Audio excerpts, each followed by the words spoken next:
আচ্ছা, এখন বিষয় হচ্ছে আজকের আমি আপনাদের অনেক ইম্পর্টেন্ট একটা জিনিস দেখাবো। আমি আবারও বলছি অনেক ইম্পর্টেন্ট এই কারণে যে আপনারা যখন মার্কেটপ্লেসে কাজ করবেন, যদি কেউ করেন কখনো মার্কেটপ্লেসে কাজ করেন, আপনারা মেইনলি ওয়ার্ডপ্রেস সাইডের কাজ পাবেন। মেইনলি ওয়ার্ডপ্রেসে ম্যাক্সিমাম আপনাদের কাজ থাকবে ওয়ার্ডপ্রেসের উপরে। সো আজকের আমি আপনাদের ওয়ার্ডপ্রেসটা পুরো ইনস্টল করা, ওয়ার্ডপ্রেসে আমাদের যে কাজ, আমি আবারও বলছি আমি কোনো ডিজাইন লেভেলের কাজ কিছু দেখাবো না আপনাদের, কারণ ডিজাইনিংটা আমাদের কাজ না, ডেভেলপিং করাটা আমাদের কাজ না, কাস্টমাইজ করা আমাদের কাজ না।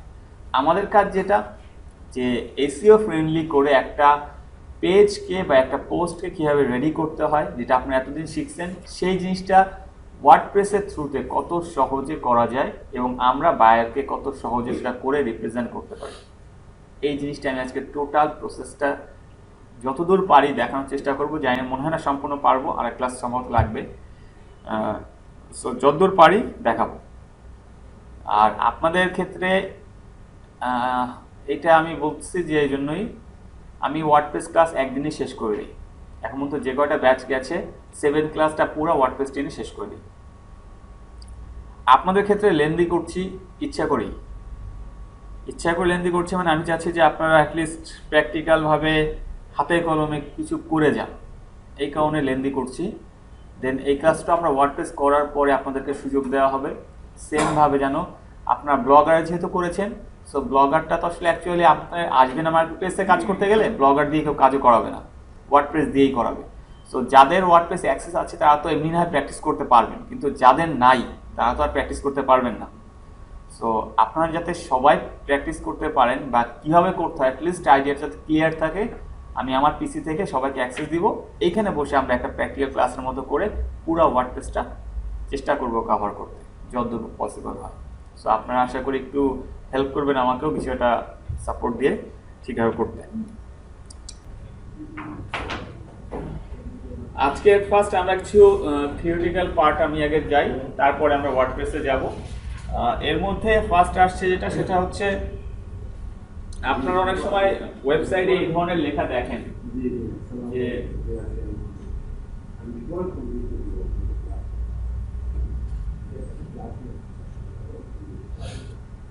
এই কোডগুলো সাধারণত ওয়েবসাইটে আপনারা দেখতে পান। সাধারণত আমরা ওয়েবসাইটে এই কোডগুলো দেখতে পাই। কোডগুলো হচ্ছে কি 301, 302, 404, এরকম অনেক আরো কোড আছে, অনেক বড় একটা কোড আছে। এখন এই যে কোডগুলো, এই তিনটাই কেন দিলাম, মেইনলি এসইওর ক্ষেত্রে আমরা এই দুইটাকে মেইনলি ইউজ করি, এইটাকে আর এইটাকে। এইটাকে কম ইউজ করা হয়, এটাকে খুব বেশি ইউজ করা হয় না, এইটা আর এটা মেইনলি আমরা ইউজ করি। এই জন্য এই অনলাইন তিনটা নিয়ে কথা বলা, কারণ আমরা সেই পার্টগুলো নিয়েই কথা বলবো, যেহেতু আমাদের টাইম শর্ট, সেই পার্টগুলো নিয়ে আমরা কথা বলবো, আলোচনা করব যে পার্টগুলো আমাদের কাজে লাগবে এসইওর ক্ষেত্রে। সো এখন কথা হচ্ছে 301, 302 বা 404 অ্যাকচুয়ালি এইগুলোকে কি বলা হয়?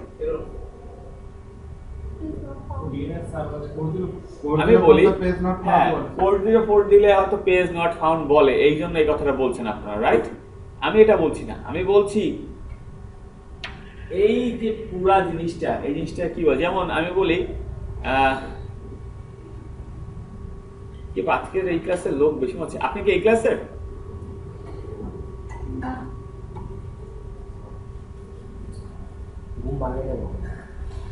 আচ্ছা, সেটা একটু বলে, মনে করেন 0191 বললে আমরা বুঝি বাংলা লিপি, 017 বললে আমরা গ্রামীণে বুঝি। এখন এইগুলো সবগুলোকে যদি একত্রে করে দিই তাহলে এগুলো কি মোবাইলের এক্সটেনশন না, মোবাইলের? সো এখন কথা হচ্ছে এইগুলোর আপনারা বলছেন 404 মানে পেজ নট ফাউন্ড, ঠিক আছে বুঝলাম, এটা কাজ হচ্ছে। এটা অ্যাকচুয়ালি এইগুলোকে কি বলে, একটা নাম তো আছে, HTTP স্ট্যাটাস কোড বলা হয় এগুলো। এই কোডগুলোকে বলা হয় HTTP স্ট্যাটাস কোড। এখন এই যে HTTP স্ট্যাটাস কোড, এই HTTP স্ট্যাটাস কোডের মধ্যে অ্যাট ফার্স্ট আসছে 301। সো 301 এর কাজটা কি শর্টলি বলবো এবং চেষ্টা করবো এটাই বুঝতে এবং সহজভাবেই বোঝার জন্য। 301 বলতে এই জিনিসটা বোঝায় যে মনে করেন আজকে আমার এখানে একটা বিজনেস আছে, এইখানে আমি একটা ট্রেনিং সেন্টার চালাচ্ছি এই রুমটাতে। এখন কোনো কারণে আমার ট্রেনিং সেন্টারের নাম মনে করেন যেটা আছে বিআইটিএম ট্রেনিং সেন্টার নাম হচ্ছে বিআইটিএম। এখন বিআইটিএম চিন্তা করলো যে তাদের ট্রেনিং সেন্টারটা এখানে রাখবে না, তারা শিফট করে ফার্মগেটে নিয়ে যাবে। Okay fine. সো তারা এখান থেকে সব, কারণ এটা কি তারা হয়তো বা ফ্লোরটা ভাড়া করে আছে, তারা দেখা গেল একটা নিজেরা একটা ফ্লোর কিনেছে এক জায়গায়, পুরো ফ্লোরটা দেখা গেল কিনেছে, তাদের পার্মানেন্ট ভাবে তারা ওখানে চলে যাচ্ছে। ওইখানে যখন শিফট করে তারা চলে যাবে, চলে যাওয়ার পর তাদের নাম তো বিআইটিএমই থাকবে, তাই না? কিন্তু এইখানে যে তাদের পরিচিতিটা, এইখানেও তো অনেকে আগে যারা জানে তারা তো এইখানে আসবে। তো তারা এইখানে আসলে কি তাদেরকে হেল্প করা উচিত না? তাদেরকে ওইখানে চলে যাওয়ার ব্যবস্থা করাটা উচিত, যে তারা যেন আসলে বুঝতে পারে অ্যাটলিস্ট ওইখানে এটা শিফট করা হয়েছে। যেমন সাধারণত দেখা যায় অনেক দোকানে বা ইসের সামনে লেখা রাখে যে স্থান পরিবর্তন দিয়ে একটা অ্যাড্রেস দিয়ে দেয়। সো এখন কথা হচ্ছে আমরা তো অনলাইনে তো আর এটা করতে পারি না, স্থান পরিবর্তন দেওয়া তার পসিবল না অনলাইনে। সো অনলাইনে যেটা করা হয় সেটা হচ্ছে এই 301 কোড দিয়ে পার্মানেন্ট রিডিরেকশন বলা হয় এটাকে। 301 মানে হচ্ছে পার্মানেন্ট রিডিরেকশন, মানে এটা একদম স্থায়ীভাবে আপনি এইখান থেকে চেঞ্জ করে আপনার বিজনেসটাকে আরেক জায়গায় শিফট করেছেন। আপনারা যেমন এক্সাম্পল যদি দিতে যাই, একদম ইজিভাবে বুঝলে odesk.com লিখে সার্চ যখন লিখবেন, সেটা আপনাকে রিডাইরেক্ট করে নিয়ে যায় কোথায়? আপওয়ার্কে। আমরা জাস্ট যদি এটা দেখি যে odesk.com লিখলাম, ক্লিক করলাম, সে নিয়ে গেল আমাদেরকে আপওয়ার্কে নিয়ে গেল। আমি লিখেছিলাম ওডেস্ক, সে নিয়ে গেছে আমাদেরকে আপওয়ার্কে। সো এইটা হচ্ছে আপনার 301 রিডিরেকশন, যেটা পার্মানেন্ট। এটা কখনো টেম্পোরারি না যে একটু সময়ের জন্য এখন নিচ্ছে পরে আবার নিবে না, তা না, চিরদিন যতদিন পর্যন্ত আছে ততদিন পর্যন্ত odesk.com লিখে সার্চ করলেও সে আপনাকে রিডাইরেক্ট করে দিয়ে যাবে আপওয়ার্কে। এইটাকে বলা হয় পার্মানেন্ট রিডিরেকশন কোড 301 বা এইটার কাজ। সেল বাজার থেকে স্যার এখানে.com হ্যাঁ এরকম বিষয়টা হচ্ছে এরকম যে সেল বাজার লিখলে এখানে.com হ্যাঁ, বিষয়টা হচ্ছে এরকম যে মনে করেন ওই যেটা বললাম যে ওডেস্ক একটা পর্যায়ে এসে দেখলো তাদের মার্কেট প্লেসের অবস্থা অনেক খারাপ হয়ে গেছিল, অনেক সমস্যা ছিল, ইন্টারনাল প্রবলেম ছিল। সো দেখলো আমরা এই নাম নিয়ে আগাতে যাচ্ছি না, পরে ওরা করলো কি নামটাকে চেঞ্জ করলো আপওয়ার্ক। কারণ কি একটা জিনিস বলি, নাম অনেক ফ্যাক্ট, নাম মানুষ মনে রাখে। প্রতিষ্ঠান সেম থাক, সেম প্রতিষ্ঠানে দেখবেন অনেক সময় ডিফারেন্ট নামে আসে, প্রতিষ্ঠান সেম কিন্তু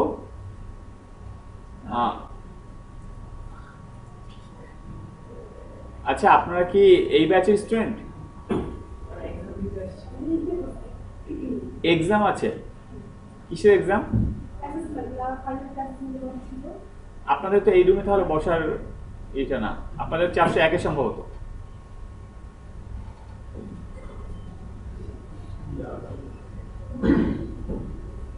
আচ্ছা, তো নামটাকে চেঞ্জ করা হয়, মানে ডোমেইন নেম যেটা থাকে, দেখা গেল মার্কেটে প্রবলেম হচ্ছে, সেম কোম্পানি সেম থাকতেছে, মানে বিষয়টা হচ্ছে কোম্পানি অনেক অপকর্ম করে ফেলছে, কিন্তু তাদের পলিসি বলেন ইন্টারনাল সব বলেন সব ঠিক আছে, নামটা চেঞ্জ করে নতুন নামে আসছে, তারা কিনা এখন মানুষ নতুন আঙ্গিকে তাদের চেনে, জাস্ট এই আর কিছু না। অনেক সময় এরকম দরকার হয়, আবার অনেক সময় এটা হয় এই জন্য মনে করেন আপনার একটা সাইট আছে, সাইটটা মোটামুটি ভালোই ছিল, কিন্তু কোনো কারণে সেটা গুগলে পেনাল্টিতে পড়েছে, গুগল পেনাল্টি দিয়ে তাকে কিক আউট করে দিয়েছে। সো এখন আপনি চাচ্ছেন গুগল যেহেতু পেনাল্টি দিয়েই ফেলছে, নতুন আঙ্গিকে আরেকটা নিয়ে আসতে আসবে, তখন করলেন কি নতুন একটা ডোমেইন নিলেন, ওই ডোমেইনটা করে দিয়ে রিডাইরেক্ট করে দিলেন, যে পুরোনো সাইটে যদি কেউ জীবনে যায় খুঁজতে যেন সে আবার এই নতুনটা পায়, আর নতুন যেটা আছে। সো এইভাবে করে 301 রিডাইরেক্ট করা হয়। এইটা অ্যাকচুয়ালি কাজটা তখন হয় যখন আমরা এই কাজটা তখনই করি যখন আমাদের এই কাজটা চলে আসে, তখন মেইনলি এটা যখন এইটা হয় তার প্রেক্ষিতে আমরা এটা করি। কিভাবে কি করি এটা পরে জাস্ট জেনে রাখেন। এবার আসি 302 হচ্ছে সেম, এই যে পার্মানেন্ট রিডিরেকশন বললাম, এইটা হচ্ছে এরকম যে আপনি আপনার এখানে আপনার বিআইটিএম প্রতিষ্ঠানটা এদের রুম হচ্ছে এটা, এখন মনে করেন এই রুমের কিছু ভিতরে কনস্ট্রাকশন চেঞ্জ আসবে অথবা কিছু ডিজাইনিং এর চেঞ্জ আসবে। সো এক সপ্তাহের জন্য আপাতত এই বি আইটেমের এই ক্লাসরুমটাকে শিফট করে দেওয়া হচ্ছে পাশের আরেকটা রুমে। সো জাস্ট এক সপ্তাহের জন্য এই রুমটাকে শিফট করা হচ্ছে ওইখানে, এক সপ্তাহ পরে আবার যাবে। এইটাকে বলা হচ্ছে টেম্পোরারি রিডিরেকশন বা 302 কোড। এই 302 কোডটা অ্যাকচুয়ালি ইউজ করা হয় এই জন্য যে আপনি যদি এরকম হয় আপনার সাইডে মাঝে মাঝে হয় না যে ইন্টারনাল চেঞ্জ আছে, আপওয়ার্কে বিশেষ করে মাঝে মাঝে দেখা যায় ওরা একটা মেসেজ দেয় যে এত সময় থেকে এত সময় পর্যন্ত আমাদের কাজ চলবে, ইন্টারনাল সার্ভার মেইনটেনেন্সের কাজ চলবে, এবং প্রায় মেসেজ আসে। এই ধরনের কাজগুলো ওরা কেউ কেউ আসে এরকম মেসেজ দেয়, আবার কেউ কেউ আসে ওই সময়টায় তাকে যেন মানে তার ক্লায়েন্ট যারা বা তার ভিজিটর যারা তারা বোরিং ফিল না করে তাদেরকে রিডাইরেক্ট করে আরেকটা পেজে নিয়ে যায়, তারই সাইডের হয়তো ডিফারেন্ট আরেকটা পেজে নিয়ে যায়। সো এই জিনিসটাই হচ্ছে 302 রিডাইরেকশন। এটা খুব বেশি করা হয় না, খুব বেশি আমাদের প্রয়োজন পড়ে না এই কাজটা করা। 404 এটা আপনারা প্রায় দেখেন, অহরহ দেখেন, এই জিনিসটা অহরহ দেখেন আপনারা। 404 এটা আমরা প্রায় কেন দেখি, কারণ অনেক সময় আমরা বিভিন্ন ইউআরএল এ গেলে দেখা যায় বলে পেজ নট ফাউন্ড। এটা পেজটা পাওয়া যায়, এটা হচ্ছে একটা এরর কোড। এইটাকে এই এরর কোডটা এই জন্যই দেয় যে দেখা যায় যে গুগল অ্যাকচুয়ালি বিষয়টা এরকম যদি চিন্তা করেন, গুগল মনে করেন অনলাইনে খাপটি মেরে বসে আছে, যে কোনো লিঙ্ক পেলেই সে সাথে সাথে ইন্ডেক্স করে ফেলে। যে কোনো লিঙ্ক, আপনি একটা লিঙ্ক মনে করেন আপনার সাইট এরকম যে www.abc.com, এটা হচ্ছে আপনার সাইট, স্ল্যাশ দিয়ে আপনি মনে করেন জাস্ট একটা লিঙ্ক এরকম বানাইছিলেন যে স্ল্যাশ দিয়ে পেজ 1 বানাইছেন, বানায় কিছু পর ডিলিট করে দিয়েছেন, দেখেন বানায় রাখছেন না আরেকটা পর ডিলিট করে। এখন যে টাইমটায় বানাইছেন ওই টাইমটাই গুগল আপনার সাইটে ছিল বা গুগল বটটা ওইখানে ছিল, সে সাথে সাথে বানানোর সাথে সেটাকে ইন্ডেক্স করে ফেলছে, পরে আপনি পেজটাকে ডিলিট করে দিয়েছেন, কিন্তু তার ইন্ডেক্সে তো রয়ে গেছে ঠিকানাটা। তো তখন যা হবে ওই ঠিকানায় অনুযায়ী যদি কেউ কখনো যায় তাহলে সে ওই 404 এই পেজ নট ফাউন্ড এই জিনিসটা দেখবে, এবং যেটা একটা সাইটের জন্য খুবই ব্যাড সিগন্যাল। সাইট র্যাঙ্কিং এর ক্ষেত্রে এটা খুবই নেগেটিভ একটা ইম্প্যাক্ট ফেলে। আপনার সাইটের 404 যত বেশি হবে তত আপনার সাইটে প্রবলেম হবে। এই কারণে যে কাজটা করতে হয় সেটা হচ্ছে এট ফার্স্ট মনে রাখবেন 404 আমরা দেখতে পাই হচ্ছে ওয়েবমাস্টার টুল থেকে, গুগল সার্চ কনসোল থেকে আমরা দেখতে পাই যে আমার সাইটে 404 পেজ কয়টা আছে। এখন কথা হচ্ছে যেটা দেখতে পেলাম, মনে করেন আমার সাইটে 20টা 404 পেজ আছে, তার মানে ওই পেজগুলো অ্যাকচুয়ালি আমার সাইটে নাই, কোনোভাবে ক্রিয়েট হয়ে গেছে বা গুগল ইন্ডেক্স করে ফেলছে, অ্যাকচুয়ালি আমার সাইটে এইভাবে কোনো পেজ নাই। তখন আপনি কি করতে যাবেন, ওই পেজগুলোকে এক কথা ডিলিট করতে যাবেন, রাইট? এই পেজগুলো আমি রাখবো না, কিন্তু এটা অ্যাকচুয়ালি ঠিক মানে সলিউশন সঠিক এটা না। কেননা যে পেজটা গুগলে একবার ইন্ডেক্স হয়ে যায় ওই পেজটা আর ডিলিট করা ঠিক না, এটা রুলস এর এগেইনস্টে যায়। যে পেজটা গুগলে একবার ইন্ডেক্স হয়ে যাবে আপনি ওই পেজটা ডিলিট করেন না। কি করতে পারেন আপনি, এখন হচ্ছে আপনার সেই কাজ, মনে করেন আপনি একটা পেজ তৈরি করেছিলেন এরকম, একটু খেয়াল করেন এখানে যে abc.com/service www.abc.com/service এই পেজটা আপনার সাইটে ছিল। কোনো কারণে আপনি এই জিনিসটাকে সেম জিনিসটাকে চেঞ্জ করেছেন এইভাবে যে abc.com/services জাস্ট একটা এস অ্যাড করেছেন, পার্মানেন্ট তো চেঞ্জ হয়ে গেল, পার্মানেন্ট চেঞ্জ হয়ে গেছে না, আগে ছিল সার্ভিস এখন হচ্ছে সার্ভিসেস। এখন এই যে সার্ভিস যে পেজটা ছিল সেটা গুগল ইন্ডেক্স, সার্ভিসেস যেটা ছিল সেটাও ইন্ডেক্স।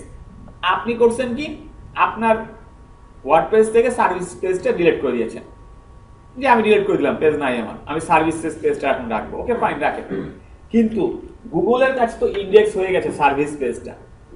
সো এই জিনিসটা কখনো ডিলিট করতে হয় না ভাবে, এইটাকে যেটা করতে হয় এই যে সার্ভিস পেজটা এই পেজটাকে রিডিরেক্ট করে দিতে হয় সার্ভিসেস পেজে। যে যদি কেউ দুনিয়ায় এমন থাকে যে কিনা সরাসরি এই .com/service লিখে যদি কেউ ইন্টার কখনো করে, সে যেন 404 কোড না দেখে, তাকে যেন একটু রিডিরেক্ট করে এই সার্ভিসেস পেজে নিয়ে যাওয়া হয়। সাধারণত আমরা এই রিডিরেক্ট গুলো এইভাবে করি যে আমার সাইটের পপুলার পেজ যেগুলো থাকে তার সাথে রিডিরেক্টটা করা হয়। অনেক সময় হোম পেজের সাথে রিলেট করা হয়, অনেক সময় ক্যাটাগরি পেজের সাথে রিলেট করা হয়। কেন কটা ক্যাটাগরি বা হোম পেজ রিলেট করা হয়? রিজন হচ্ছে এটা যে সাধারণত একটা পিপল যে আমার সাইডের কোনো কিছুতে এন্ট্রি করতে যাচ্ছে বা আমার সাইডের মধ্যে আসতে যাচ্ছে, তাকে আমি অন্য যে কোনো পেজে নিয়ে গেলে সে হয়তো, আমি মনে করি আমার সাইডে 20টা পেজ আছে, 20টা পেজে আমি স্পোর্টস রিলেটেড অনেক কথাবার্তা বলি, ঠিক আছে, কিন্তু এখন তার হয়তো বা স্পোর্টস রিলেটেড ইন্টারেস্ট আছে, কিন্তু আমি যে 20টা আর্টিকেল লিখেছি সেই আর্টিকেলের প্রতি তার ইন্টারেস্ট নাই। সো তাকে আমি কি করতে পারি, তাকে আমি আমার হোম পেজে আনতে পারি, তা না হলে তাকে আমি আমার ক্যাটাগরি পেজে নিয়ে যেতে পারি, যে তুমি এখানে ক্যাটাগরি করা আছে, এবার তোমার যেটা ভালো লাগে তুমি দেখো, দেখে তোমার যদি ইচ্ছা হয় কোনো পেজে যাও। এইভাবে করে এই রিডাইরেক্ট গুলো করা হয়, যে 301 থেকে 404 যে পেজগুলো থাকে এগুলোকে রিডাইরেক্ট করে দিতে হয়, না ডিলিট করে। এটা মনে রাখবেন, পেজ কখনো ডিলিট করা ঠিক না, এটা খুব নেগেটিভ একটা ইম্প্যাক্ট পড়ে। এই যে তিনটা জিনিস বললাম একদম ইন শর্টে, 301 পার্মানেন্ট রিডাইরেকশন, 302 টেম্পোরারি রিডাইরেকশন, আর 404 এরর কোড, যেটা বলা পেজ নট ফাউন্ড আসে। ঠিক আছে, গুগল বম্বিং আর ড্যান্সিং সম্পর্কে আলোচনা করি, দেন এটা যাই। গুগল ড্যান্সিংটা হচ্ছে একদম ওদের একটা অ্যালগোরিদমিক চেঞ্জ যখন আনতে চায় ওরা, গুগল ওদের তো অনেক অ্যালগোরিদম আছে, ওদের প্রোগ্রাম রান করতে হয়, অ্যালগোরিদম রান করতে হয়। সো গুগল মাঝে মাঝে অনেক এক্সপেরিমেন্টের চালানোর খাতিরে, দেখা যাচ্ছে একটা অ্যালগোরিদমের এক্সপেরিমেন্ট চালানোর খাতিরে তারা একটু ইমপ্লিমেন্ট করে দেখে যে অ্যাকচুয়ালি আমরা এই অ্যালগোরিদমটা যদি রান করি কি অবস্থা আসে। তো তখন ওইটাকে যখন রান করে ওরা, তখন দেখা যায় আপনি একটা কিওয়ার্ড দিয়ে সার্চ করেছেন ফুটবল ইন বাংলাদেশ লিখে সার্চ করলে আপনার একটা পেজ আছে যেটা র্যাঙ্কিং এ 2 নম্বর পজিশনে থাকে, গুগলের র্যাঙ্কিং 2 নম্বর পজিশনে থাকে। আপনি আর সাধারণত আমরা কিন্তু আমার যে কিওয়ার্ড দিয়ে যে পেজগুলো র্যাঙ্কিং এ থাকে সবাই কিন্তু চেক করে প্রায় দেখেন, এটা সবাই দেখে, প্রত্যেকে যারা ওয়েবসাইট তারা দেখে। সো আপনি মনে করেন এভাবে চেক করে দেখছেন যে আপনার পেজটা 2 নম্বর পজিশনে আছে, এখন রাতে দেখছেন 2 নম্বর পজিশনে আছে, সকালবেলা উঠে দেখছেন 2 নম্বর পজিশনে আর নাই, সেটা চলে গেছে হয় সেকেন্ড পেজে, তা না হলে 8 থেকে 10 নম্বর পজিশনে চলে গেছে। আপনার মাথায় ফার্স্টে চিন্তা আসবে যে কি হলো, আমার রাতে দেখলাম আমি 2 নম্বর পজিশনে আছে, সকালবেলা এটা কেন পজিশন চেঞ্জ হয়ে গেল? এই যে সামান্য পজিশন চেঞ্জ হওয়া, এইটা অ্যাকচুয়ালি ঘটে ওই যে গুগল যে এক্সপেরিমেন্ট চালাচ্ছে এর জন্য শুধুমাত্র। এটা কোনো পার্মানেন্ট না, এটা পার্মানেন্ট ভাবে থাকবে না, এটা জাস্ট নির্দিষ্ট 2 থেকে 1টা দিন থাকবে, তারপরে আবার দেখবেন আপনার পুনরায় আপনার র্যাঙ্কিং ফিরে আসছে, যেখানে ছিলেন ওখানে চলে আসছে। এই যে শাফলিংটা হয়, এই যে র্যাঙ্কিং পজিশনে যে শাফলিংটা হয়, ওঠানামাটা হয়, এইটাই জাস্ট গুগল ড্যান্সিং বলা হয়। টার্মটা জেনে রাখেন যে অ্যাকচুয়ালি এই টার্মটার মিনিংটা কি। এটা হচ্ছে গুগল ড্যান্সিং বলা হয়, এবং এইটা হচ্ছে জাস্ট তার ইন্টারনাল কিছু চেঞ্জের কারণে আপনার সার্চ ইঞ্জিন রেজাল্ট পেজের র্যাঙ্কিং এর কিছু শাফলিং হয়, ওঠানামা হয়, এই জাস্ট জিনিসটাই গুগল ড্যান্সিং বলে। এবং এটা স্থায়ী না, এটা জাস্ট কিছুদিনের জন্য, আবার পরবর্তীতে আবার ঠিক হয়ে যাবে, অটোমেটিক ঠিক হয়ে যাবে, এটা নিয়ে ওয়ারিড হওয়ার কিছু নাই। আচ্ছা, কোনো ফিক্স নাই।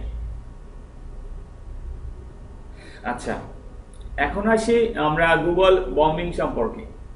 এইটা একটা ব্ল্যাক হ্যাট এসইওর একটা চরম উদাহরণ, যেটা কিনা আপনার হিউজ পরিমাণে ইমপ্লিমেন্ট করা হয়, এবং এটা অনেক বড় একটা নেটওয়ার্কের সাহায্যে এটা করা হয়, সিঙ্গেল পার্সন দ্বারা এটা করা পসিবল না, হিউজ একটা নেটওয়ার্ক ইউজ করে এই কাজটা করা হয়। এটাকে বলা হয় গুগল বম্বিং, যেটা কিনা অনেক বড় বড় লিড পজিশনে যারা আছেন তাদেরকে টার্গেট করা হয় ছোট করার জন্য। ছোট করার জন্য বলতে গেলে তাদেরকে নিচু করার জন্য অ্যাকচুয়ালি এই কাজগুলো করা হয়, যেন তারা কি বলে অনলাইনে তাদের যে এক্সিস্টেন্সটা আছে সেটাকে একটু হলেও হিট করা হয়। বিষয়টা এরকম যদি বলি,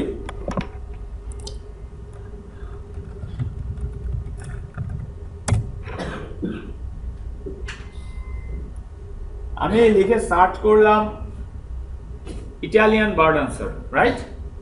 সো সোনিয়া গান্ধী তো ইটালিয়ান বার্ড ডান্সার না। সো তার হু ইজ সোনিয়া গান্ধী, এই জিনিসটা ফার্স্টে কেন আসলো? Italian bird dancer. ইভেন দেখেন আমি সার্চ করেছি ইটালিয়ান বার্ড ডান্সার লিখে, অথচ first result, second result Sonia গান্ধীর আসছে, ইভেন ইমেজ পর্যন্ত সোনিয়া গান্ধীর আসছে, রাইট? সে তো আর কোনো ইটালিয়ান বার্ড ডান্সার না, তাহলে কেন আসলো? এও কি বংশগত? না, বংশগত বলছেন বুঝলাম, এটাও কি বংশগত কেউ?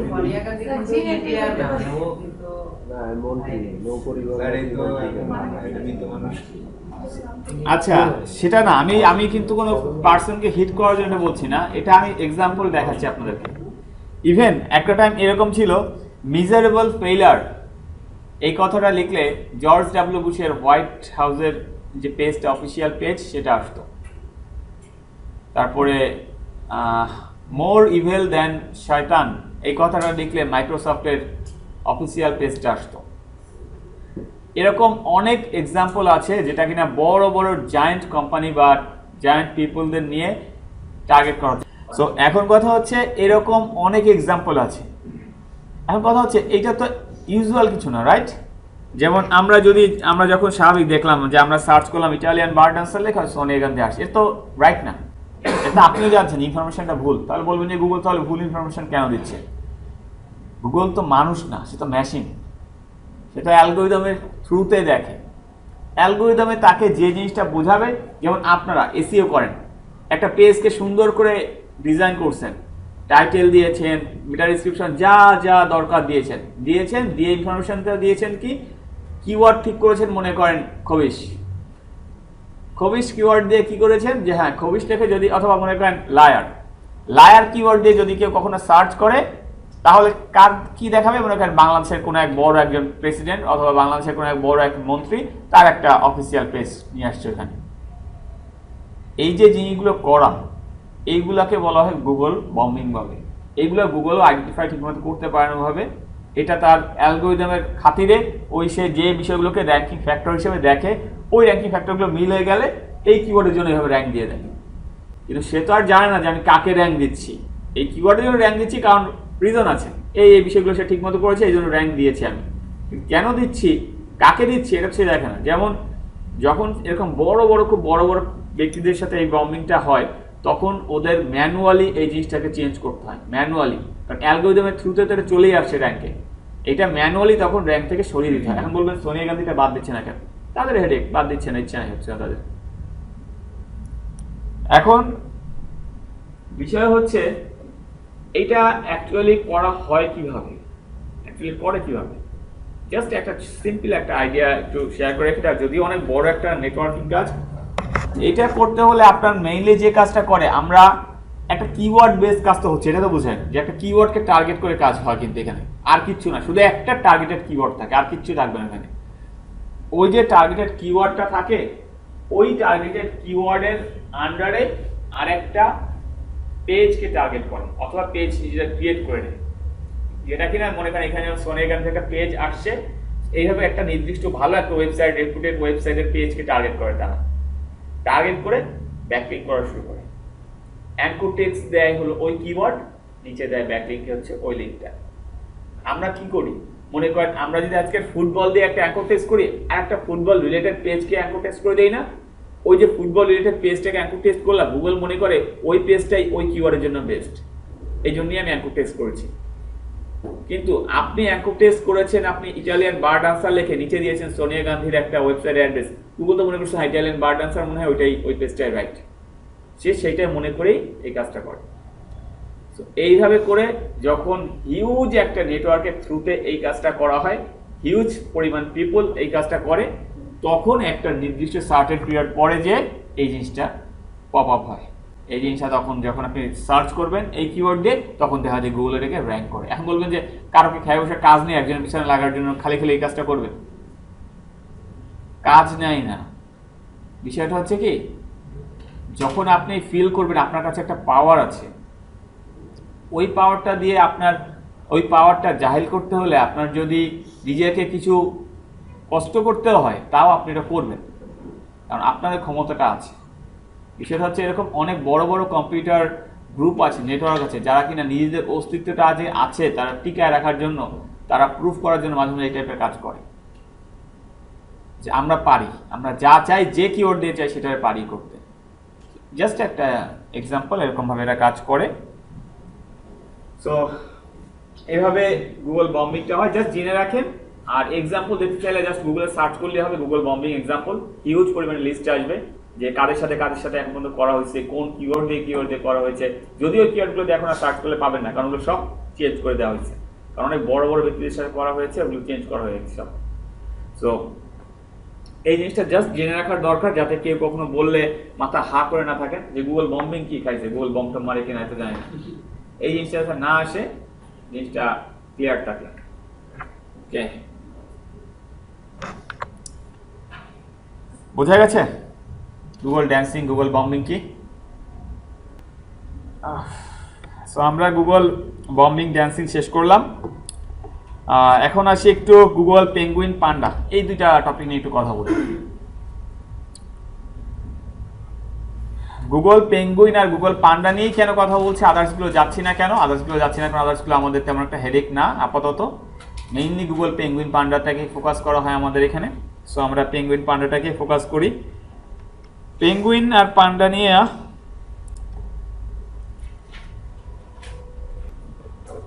গুগল পান্ডা সম্পর্কে একটু বলি। সেটা হচ্ছে গুগল পান্ডাটা যখন ফার্স্ট আসে, এটা হচ্ছে আপনার তখন পান্ডা ফর্মাল নাম ছিল হচ্ছে ফার্মার। এখন বলেন না কৃষক কেন দিচ্ছে না, ওর ইচ্ছে হয়েছে দিছে। পান্ডা কেন দিচ্ছে এটাও তো জানি না, দিচ্ছে ইচ্ছে হয়েছে। এখন গুগল পান্ডা যখন ফার্স্ট রোল আউট হয়, তখন হিউজ একটা ইম্প্যাক্ট পড়ে এসির উপরে, হিউজ ইম্প্যাক্ট। এরকম ছিল অনেক বড় বড় সাইট তাদের র্যাঙ্কিং হারায়, এবং শুধু হারায় না, টোটালি ডাউন হয়ে যায়, ফার্স্ট পেজ থেকেই চলে যায়। এবং খুব ওই টাইমটায় মাতামাতি শুরু হয়ে গেছিল, এবং কথা উঠছিল এরকম এসিও আর থাকবে না। ওই টাইমটা এরকম একটা ছিল, একটা কথা চলে আসছে যে এসিও আর থাকবে না, এসিও আর করার প্রয়োজন হবে না, কারণ গুগল এরকম একটা অ্যালগরিদম আনছে যে অ্যালগরিদমটা মেইনলি হিট করেছে এই বিষয়টাকে। আচ্ছা, গুগল পেঙ্গুইন, গুগল পান্ডা এই দুইটা অ্যালগরিদম রোল আউট হওয়ার পরে অনেক বড় বড় ইন্ডাস্ট্রিয়াল যারা লিড পজিশনে ছিল বা ভালো ভালো পেজ ছিল, যাদের ভালো ভালো কিওয়ার্ড জন্য যারা র্যাঙ্ক করতো, অনেক এরকম র্যাঙ্ক ড্রপ হয়েছে এবং তারা পেনাল্টি খেয়ে অনেক ব্যাকে চলে গেছে। এবং এখন পর্যন্ত দেখা যাচ্ছে অনেক পেজ ঠিক মতো রিকভারি করতে পারেনি। তো এই যে প্রবলেমটা হয়েছিল, এটা অ্যাকচুয়ালি বলতে গেলে এরকম হয়, কোনো এলাকায় নতুন কোনো মাস্তান যদি আসে, সে তার বড়ত্বটা প্রকাশ করতে হলে ইচ্ছা হলেও লোক সম্মুখে একটা খালি খালি পিটায়। জাস্ট কেন? সে একটা ভীতিকর কিছু যেটা প্রকাশ করার জন্য, যে তোমরা তাকে সম্মান করো, ভয়তে হলেও। ওই সম্মান তো ওই সম্মান না, ভয় পেয়ে হলেও সম্মান করো। গুগল পেঙ্গুইন পান্ডা রোল আউট হয়েছে, এটা জানান দিতে হলে সেরকম কিছু জায়ান্টকে তো হিট করতে হবে, তা নাহলে তো মার্কেটে আসছে আর কি আসছে ওই বিষয়টা না। সো এরকম কিছু মার্কেটে হিট তারা করেছিল এবং এর যথেষ্ট ইম্প্যাক্ট করেছে। এবং সবচেয়ে মজার বিষয় যেটা হয়েছিল, এরকম একটা কথা চলে আসছিল, SEO industry off, SEO industry আর থাকবে না, এরকম একটা কথা হচ্ছে। এসইও আর কাজ করা হয়তো বা দরকার হবে না। মজার বিষয় হচ্ছে গুগল পেঙ্গুইন পান্ডা আপডেট হওয়ার পরে এসইওর কাজের পরিমাণ আরো বেশি বেড়ে গেছে। কিভাবে বাড়ছে একটু বলি। গুগল পান্ডা এই অ্যালগরিদমটা মূলত অন পেজ স্ট্রাকচারগত দিকগুলোকে দেখে। অন পেজের যাবতীয় যে বিষয়গুলো আছে, আপনার কন্টেন্ট, ব্রেড ক্রাম্বস, আপনার সাইট স্ট্রাকচার, ইন্টারনাল লিঙ্কিং, এই যে যাবতীয় বিষয়গুলো আছে, এই জিনিসগুলো গুগল পান্ডা খুব ভালোভাবে ফলো করে এবং সে এই জিনিসগুলো খুব ভালোভাবে দেখে। এখন গুগল পান্ডা যেহেতু এই জিনিসগুলো খুব ভালোভাবে ফলো করে, ভালোভাবে দেখে, সো আপনাকে আপনার আগে যে সাইটগুলো ছিল, যারা কিনা মনে করেন 2012 সালের দিকে যে সাইটগুলো ছিল, ওই সাইটগুলো তো এতটা অন পেজের দিকে সচেতন ছিল না। আপনারা যদি 2012 সালের আগ পর্যন্ত খেয়াল করেন, যত সাইট ছিল অন পেজ স্ট্রাকচারগত দিক থেকে সব সাইটই বলতে গেলে ভাঙাচোরা ছিল। হয় তাদের কন্টেন্ট থিন কন্টেন্ট ছিল, বা পোর কন্টেন্ট ছিল, ডুপ্লিকেট কন্টেন্ট ছিল, স্ট্রাকচার ঠিক ছিল না, ইন্টারনাল লিঙ্কিং ঠিক ছিল না, কিওয়ার্ড স্টাফিং করতো। এই যে বিষয়গুলো বললাম, কোন না একটা বিষয় ছিল। মানে অন পেজের দিকে তারা কেউ গুরুত্ব দিত না, কারণ 12 সালের আগ পর্যন্ত যারা যদি কেউ এসইও ইন্ডাস্ট্রিতে কাজ করে থাকেন বা জানেন তার কাজ শুনবেন, সবাই এক কথা বলবে, এসইও বলতে আমরা অফ পেজটাকে বুঝলাম, ব্যাকলিঙ্ক, এক কথা আর কিছু না। এসইও জগৎ মানেই ছিল একটা ব্যাকলিঙ্ক করা, যে তুমি কাউকে যদি জিজ্ঞেস করো তুমি কিসের কাজ করো, এসইওর কাজ করি, ও তাহলে ব্যাকলিঙ্ক করো, হ্যাঁ শেষ, আর কিছু না। কারণ তখন সাইট র্যাঙ্কিং এ আনার জন্য গুগল মেইনলি যে জিনিসটাকে প্রাধান্য দিত সেটা হচ্ছে অনলি এবং অনলি ব্যাকলিঙ্ক। বলতে গেলে কিরকম, আপনার একটা সাইট আছে স্পোর্টস রিলেটেড, আপনি আর ওই যে স্পোর্টস রিলেটেড সাইট আছে, আপনি আরো 500টা স্পোর্টস রিলেটেড সাইটের সাথে হোক বা আদার্স সাইটের সাথে হোক, ওই নিশ মিল রেখে দরকার নেই। স্পোর্টস রিলেটেড সাইটেস তো কি হয়েছে, আমি যারে পাই তার সাথে, যাকে পাওয়া যায়, যে পেজকে পাইছেন, যে সাইট পাইছেন, ওই সাইটের সাথে একটা ব্যাকলিঙ্ক ক্রিয়েট করেছেন। কিভাবে, ওই সাইটে যে ব্লগ কমেন্টের মাধ্যমে আপনি একটা কমেন্ট করে আসছেন এবং আপনার সাইটের লিঙ্কটা দিয়ে আসছেন, তার মানে কি ওই সাইট আপনাকে রেফার করছে, সেটা এরকম না? সো এইভাবে করে যত রেফার লিঙ্ক বাড়ছে আপনার, তত গুগল মনে করছে যে এই সাইটকে এতগুলো সাইট রেফার করেছে, তার মানে এই সাইটটা অনেক ভালো, রেপুটেড একটা সাইট, এই সাইটকে র্যাঙ্কে আনো। অ্যাকচুয়ালি দেখা যেত অনেক মানে থিন কন্টেন্ট, পোর কন্টেন্ট যেসব সাইটে, তারাও র্যাঙ্কে চলে আসতো। সো এই জিনিসটাকে গুগল দেখলো যে এইভাবে করে করলে তো অ্যাকচুয়ালি আমার নিজের মান সম্মানের সমস্যা, আমি যে রেজাল্ট পেজগুলো আনছি ওগুলো তো অবস্থা ভালো না। সো পিপল যারা আসছে, ভিজিটর যারা আসছে, তাদের তো আমি সবচেয়ে বেস্ট রেজাল্টটা পিক করে দিতে পারছি না। দেন কি হলো, তাহলে আমি অন পেজের যে স্ট্রাকচারগুলো প্রবলেম আছে, কন্টেন্টে যারা প্রবলেম করছে, তাদের জন্য একটা অ্যালগোরিদম তৈরি করি। দেন পান্ডা আসলো, পান্ডা রোল আউট হওয়ার পরে একদম পুরা এই বিষয়টাকে ফোকাস করলো ইংলিশ কোয়েরির উপরে। ইংলিশ কোয়েরি বলতে গেলে অনেকে তো আমরা এরকম সার্চ করি বাংলায়, কেউ কেউ করে, অনেকে বলতে গেলে কেউ কেউ করে, ওইসব কোয়েরির জন্য, ইংলিশ কোয়েরির জন্য, অনলি ইংলিশ কোয়েরির জন্য তারা করলে এরকম যে আপনি যখন সার্চ করবেন, সার্চ করার ফলে তখন যে রেজাল্টগুলো তারা শো করবে, তখন পান্ডা ট্রাই করবে অ্যাটলিস্ট অন পেজ স্ট্রাকচার যাদের ভালো আছে সেই সব পেজগুলোকে র্যাঙ্কে আনতে, এবং অন পেজ স্ট্রাকচার যাদের খারাপ আছে সেই সব পেজগুলোকে কিক আউট করে দিয়ে তাদেরকে র্যাঙ্কে ড্রপ করতে। এখন র্যাঙ্ক ড্রপ করা বা র্যাঙ্ক আনা, এই জিনিসটার বিষয়ে একটু বলি। র্যাঙ্ক ড্রপ করাটা এটা আপনারা বোঝেন, যেমন আমি একটা কিওয়ার্ডের জন্য র্যাঙ্কে ছিলাম, 2 দিন পরে আমি দেখি র্যাঙ্কে নাই, র্যাঙ্ক ড্রপ করেছে আমার। আর র্যাঙ্কে আনা মানে কি, দেখা গেল কোনো একটা পেজ সেকেন্ড নাম্বার পেজে ছিল বা থার্ড নাম্বার পেজে ছিল, ওই কিওয়ার্ডের জন্য সে হঠাৎই তাকে ফার্স্টে নিয়ে আসছে, কেন, তার অন পেজগত স্ট্রাকচারগত বিষয়গুলো ঠিক আছে, এই জন্য তাকে র্যাঙ্ক দিয়ে দিয়েছে। ওকে, এবার আসি গুগল পেঙ্গুইন। পেঙ্গুইন যে কাজটা করে সেটা হচ্ছে only focused link. Penguin only focused হয় লিঙ্কের জন্য। আপনি সাইডের জন্য যে লিঙ্কগুলো করছেন, ব্যাকলিঙ্ক যেটাকে আমরা বলি, যে ব্যাকলিঙ্কগুলো করছেন, এইটা কতটা অথরিটি সাইট থেকে আসছে, কতটা রিলেভেন্ট পেজ, সবচেয়ে বড় কথা হচ্ছে কতটা রিলেভেন্ট পেজ থেকে আসছে। কারণ আগে বললাম যেটা, যে আগে আপনার সাইডের মার্কেটিং করা হতো এইভাবে যে ফার্ম গেটে দাঁড়ায় থাকবেন, ফার্ম গেটে দাঁড়ায় হাতে লিফলেট ধরায় দেওয়া হবে, বাসে যাবে, একটা একটা করে লিফলেট জানলাতে ছুঁড়ে মারবেন, যার কাছে যাক, পাইলেই হয়েছে। বিষয়টা এরকম, আমি জানলাতে ছুঁড়ে মারতেছি, কার কোলে পড়তেছে, কার পাড়টার কাছে পড়তেছে, কে দেখতেছে কে না দেখতেছে বিষয় আমার না, আমার হাতে 50টা লিফলেট আছে, 50টা লিফলেট আমি ছুঁড়ে মারবো। আমার টার্গেট অডিয়েন্স দরকার নাই, আমার কোনো কিছু মানে বোঝার দরকার নেই, আমার যাকে ইচ্ছে তাকে দিব। অথবা মনে করেন অনেক সময় মসজিদের সামনে প্রায় দেখেন না, জুম্মার নামাজ শেষ হয়ে গেলে বেরোলে আমরা কোনো দেখা দেখি নাই, সবারকে একটা লিফলেট ধরা দিচ্ছে। কি লিফলেট হতে পারে, ইন্টারনেটের এলাকার আপনার ব্রডব্যান্ড লাইন দিচ্ছে, ডিশ লাইন দিচ্ছে, মজার কথা নামাজ পড়ে আসার পরে আপনার ডিশ লাইন ধরাই দিচ্ছে হাতে, ভালোই লাগে দেখতে। মাঝে মাঝে পিচ্ছি বাচ্চা স্কুলের লিফলেট থাকে। সো এইটা কিন্তু ফিক্সড টার্গেট অডিয়েন্স সেট করে না এগুলো। তার মানে কি, আপনি আপনার সাইডের ব্যাকলিঙ্ক করছেন, এটা তো এক প্রকার ব্যাকলিঙ্ক, তাই না? এই যে ব্যাকলিঙ্কগুলো করছেন, ইরিলেভেন্ট ব্যাকলিঙ্ক করছেন। 50টা করলাম, তার মধ্যে দেখলাম 2টা যদি লেগে বসে আন্দাজে, এইভাবে। সো যারা এই টাইপের ব্যাকলিঙ্ক আগে করেছিল, তাদের সাইটগুলোকে কোনো কথা নেই, একবারে র্যাঙ্ক থেকে ড্রপ করে দেওয়া হয়েছে। আর গুগল দেখতো আগে যে তোমরা এইভাবে ব্যাকলিঙ্ক করে র্যাঙ্কে আসতা, যে তুমি তোমার পেজ হচ্ছে স্পোর্টস নিয়ে, অথচ তুমি র্যাঙ্ক দেখলো তুমি একটা যে ব্যাকলিঙ্ক করছো সব হচ্ছে হেলথ রিলেটেড বা ফুড রিলেটেড, এরকম সাইট থেকে ব্যাকলিঙ্ক করেছে, বা মুভি রিলেটেড সাইট থেকে ব্যাকলিঙ্ক করেছে, কিন্তু যার কোনো দরকারই নেই, যেটা পুরাই ইরিলেভেন্ট একটা।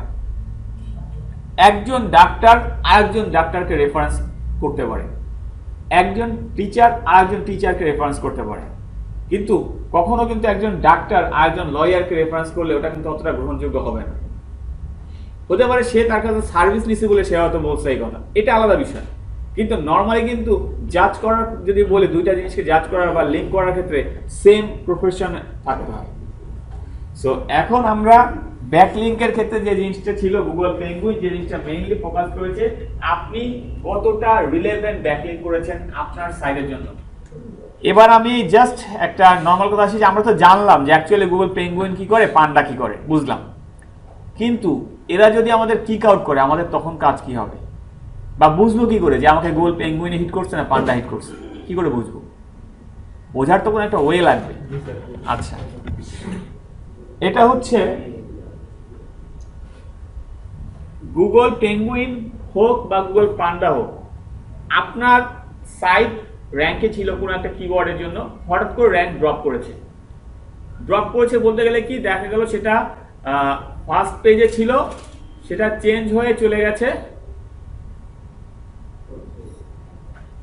আচ্ছা সেটা ড্রপ করে দেখা গেল থার্ড পেজে কি টোটালি নাই, সেটা চলে গেছে অন্য হয়তো একটা 5 নম্বর পেজ বা 6 নম্বর পেজে বা আরো পিছনে চলে গেছে। এই যে বিষয়টা হচ্ছে এর মানেটা কি? এর মানেটা হচ্ছে দুইটা কারণ হতে পারে। শাফলিং বা গুগল ড্যান্সিং আমরা যেটা বলি সেটা এত বড় চেঞ্জ আসে না, সেটা সামান্য চেঞ্জ আসে। তার মানে কোনো একটা অ্যালগোরিদমিক হিট হয়েছে এই জন্য চলে গেছে। আর সাধারণত অ্যালগোরিদমিক হিট হলে ওটা 7 পেজ 5 পেজ থাকে না, কিছু কোনো পেজেই থাকে না, পোস্ট থাকে না ওটা। নর্মালি যেটা হয় গুগল দুই ধরনের পেনাল্টি দেয়, এগুলোকে পেনাল্টি বলা হয়। একটা হচ্ছে ম্যানুয়াল পেনাল্টি, একটা হচ্ছে অ্যালগোরিদমিক পেনাল্টি। ম্যানুয়াল পেনাল্টি যেটা দিবে সেটা হচ্ছে আপনাকে সে জানিয়ে দিবে, বলতে গেলে অফিসিয়ালি একটা ওই যে অনেক সময় পাঠায় না, লেটার পাঠায়, এই টাইপের একটা জিনিস হবে। সে আপনাকে একটা মেইল করবে আপনার ওয়েবমাস্টারে যে তোমার সাইডে এই জিনিসটা তুমি ঠিক করছো না, তোমার সাইডের এই জিনিসটা ভুল আছে, যে জন্য আমরা তোমাকে পেনাল্টি দিতে যাচ্ছি, তো তুমি এই জিনিসটাকে ঠিক করো, এটা জানিয়ে দিবে। এবং এটা অনেক ভালো একটা প্রসেস, আপনি জানতে পারছেন, আপনি দ্রুত আপনি যদি এইটা সলিউশন করে ফেলেন দেন আপনার প্রবলেম নাই, আপনাকে আর কোনো ঝামেলা করবে না। কিন্তু সমস্যা হচ্ছে অ্যালগোরিদমিক পেনাল্টিটা, এবং এটা প্রচন্ড খারাপ। একবার যদি অ্যালগোরিদমিক পেনাল্টিতে সে আপনাকে দিয়ে বসে আপনার কোনো সাইটকে, ওই সাইট র্যাঙ্কে আনা সো টাফ অ্যান্ড অনেক ঝামেলা আছে। ঝামেলাটা যদি একটু বলি, ম্যানুয়াল পেনাল্টি তো বুঝতে পারছেন কি হয়,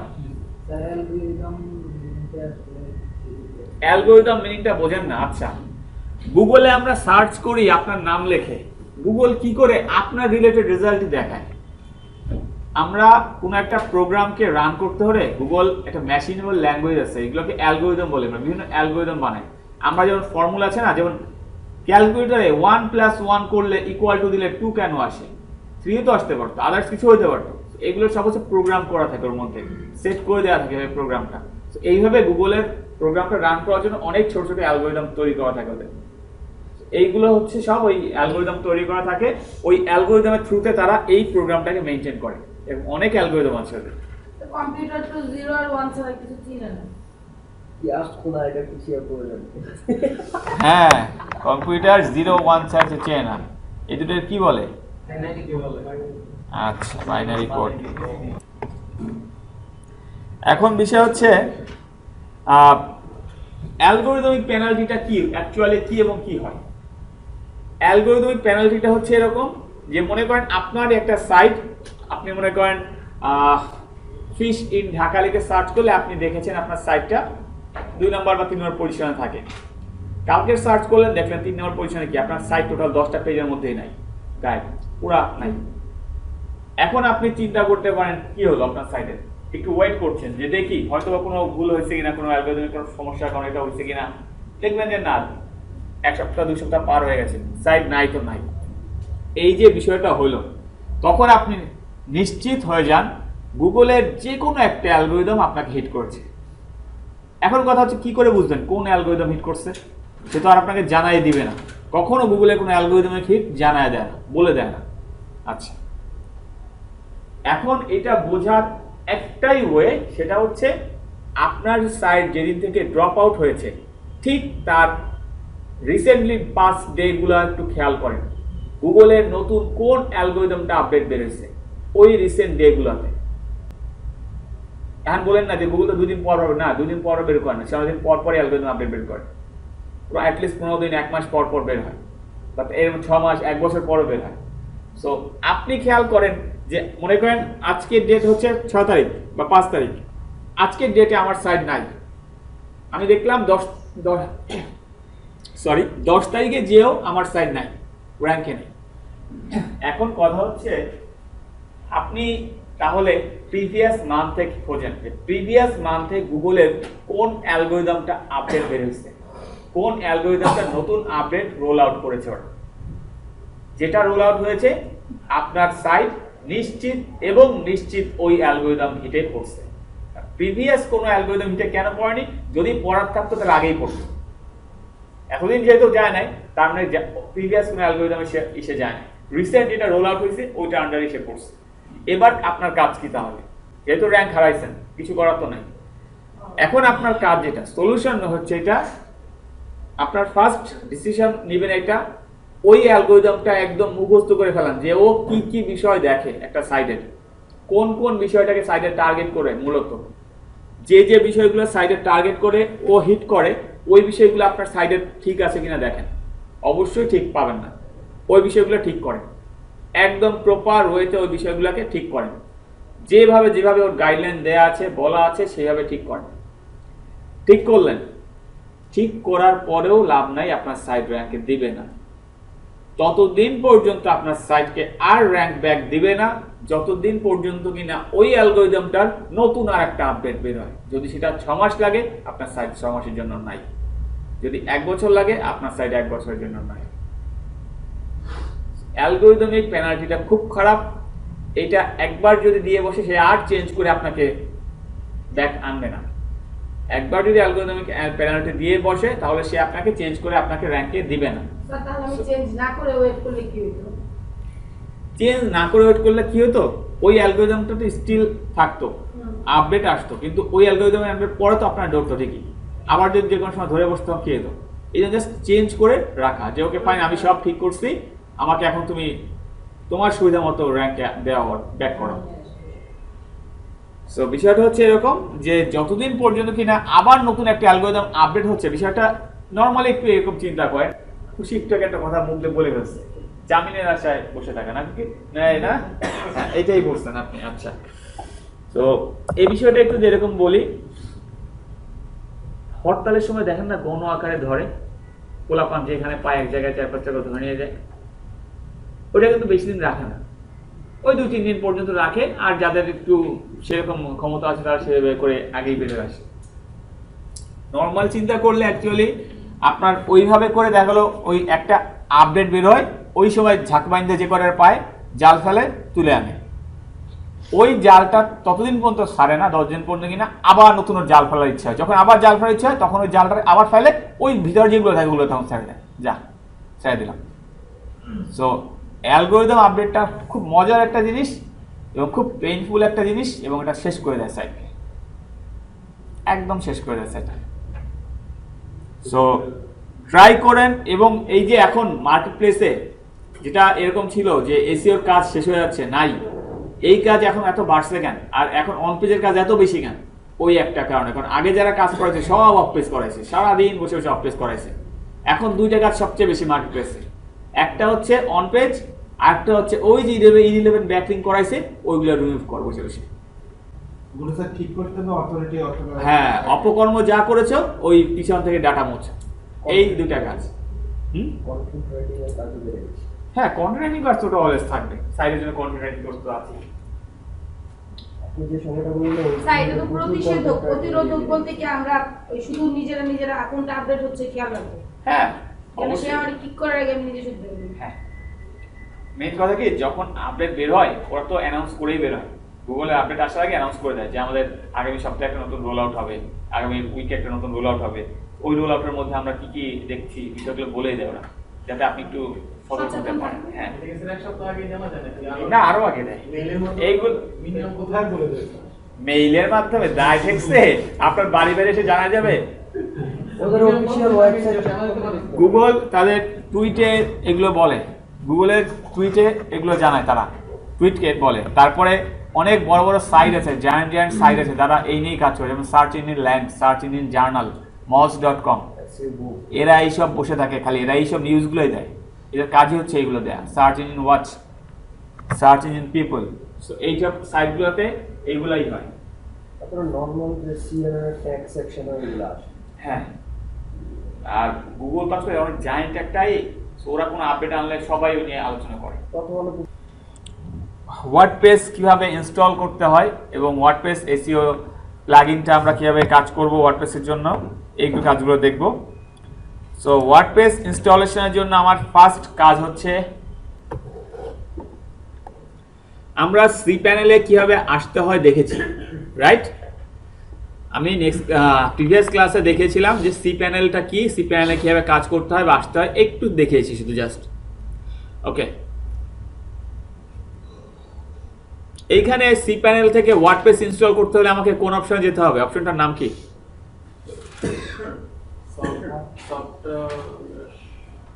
সফটাকুলাস। সফটাকুলাস এই অংশে যেতে হবে আমি যদি ওয়ার্ডপ্রেস ইনস্টল করতে চাই। আমরা এখানে ওয়ার্ডপ্রেসে দেখেন সিম্বলটা দেয়া আছে, এইখানে ওয়ার্ডপ্রেসের সিম্বলটা দেয়া আছে, আমি এখানে ক্লিক করলাম। আর ওয়ার্ডপ্রেস প্রসেসটা দিতে আছি, যে ওয়ার্ডপ্রেস ইনস্টলেশন প্রসেসটা অ্যাকচুয়ালি কিভাবে হয়। ক্লিক করার পর সে আপনাকে বলে দিচ্ছে বর্তমানে ওয়ার্ডপ্রেসের ভার্সন চলছে কত, 4.5.1 লেটেস্ট ভার্সন চলছে, এটা যেটা রিলিজ হয়েছে রিসেন্টলি, ঠিক আছে? সো আপনি যদি এটাকে ইনস্টল করতে চান করতে পারেন। এখন কথা হচ্ছে আগে দেখি আমাদের ইনস্টল করা আছে কিনা। অলরেডি একটা ইনস্টল করা আছে আমাদের, তাই না? সো আমি এটাকে ডিলিট করি, রিমুভ করি, রিমুভ করে দিলাম।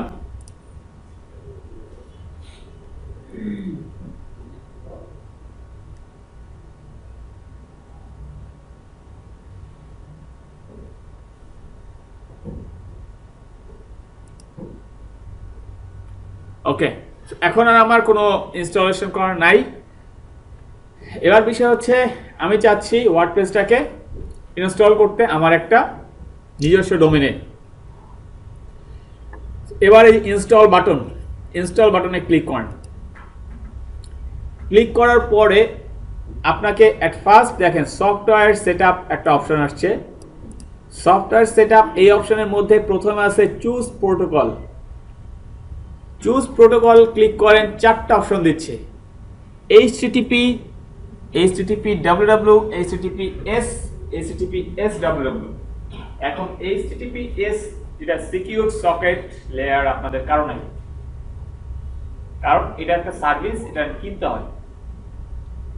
সো এইটা যেহেতু আমাদের নাই, সো এটা চিন্তা করার আমাদের কোনো দরকার নাই, আমরা নর্মাল HTTP নিয়ে চিন্তা করি। তো আমার নিচে দুটো অপশন বাদ। আচ্ছা, এবার আসি উপর দুটো অপশনটা, একটা হচ্ছে HTTP, একটা হচ্ছে HTTP www। আপনি কোনটা চান? অবশ্যই www সহ। যখন ইনস্টল দিবেন অবশ্যই এখানে HTTP www-টাই দিবেন, কারণ এটা হচ্ছে গুগলের চোখে একটা ভালো জিনিস এবং সে যেটা বললাম যে www দেওয়াটাই পছন্দ করে। আমরা যখন এখান থেকে চুজ করব প্রোটোকল, HTTP www দিয়েই চুজ করব।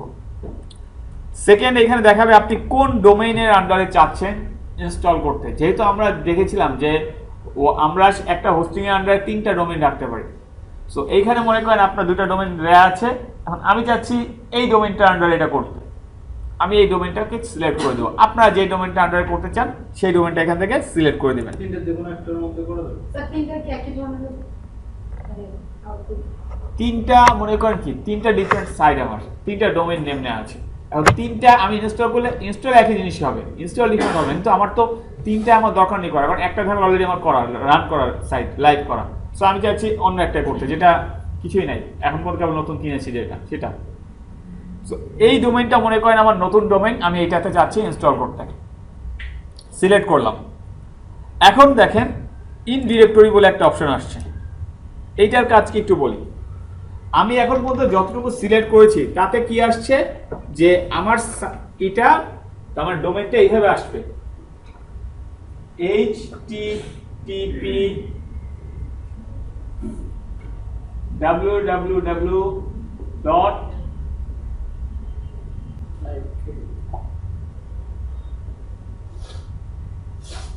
এই পর্যন্ত, রাইট? এইটুকু সিলেক্ট করেছি আমি এখন পর্যন্ত। ইন ডিরেক্টরিতে যে যদি আমি এখানে কিছু লিখি, মনে করেন এখানে লিখলাম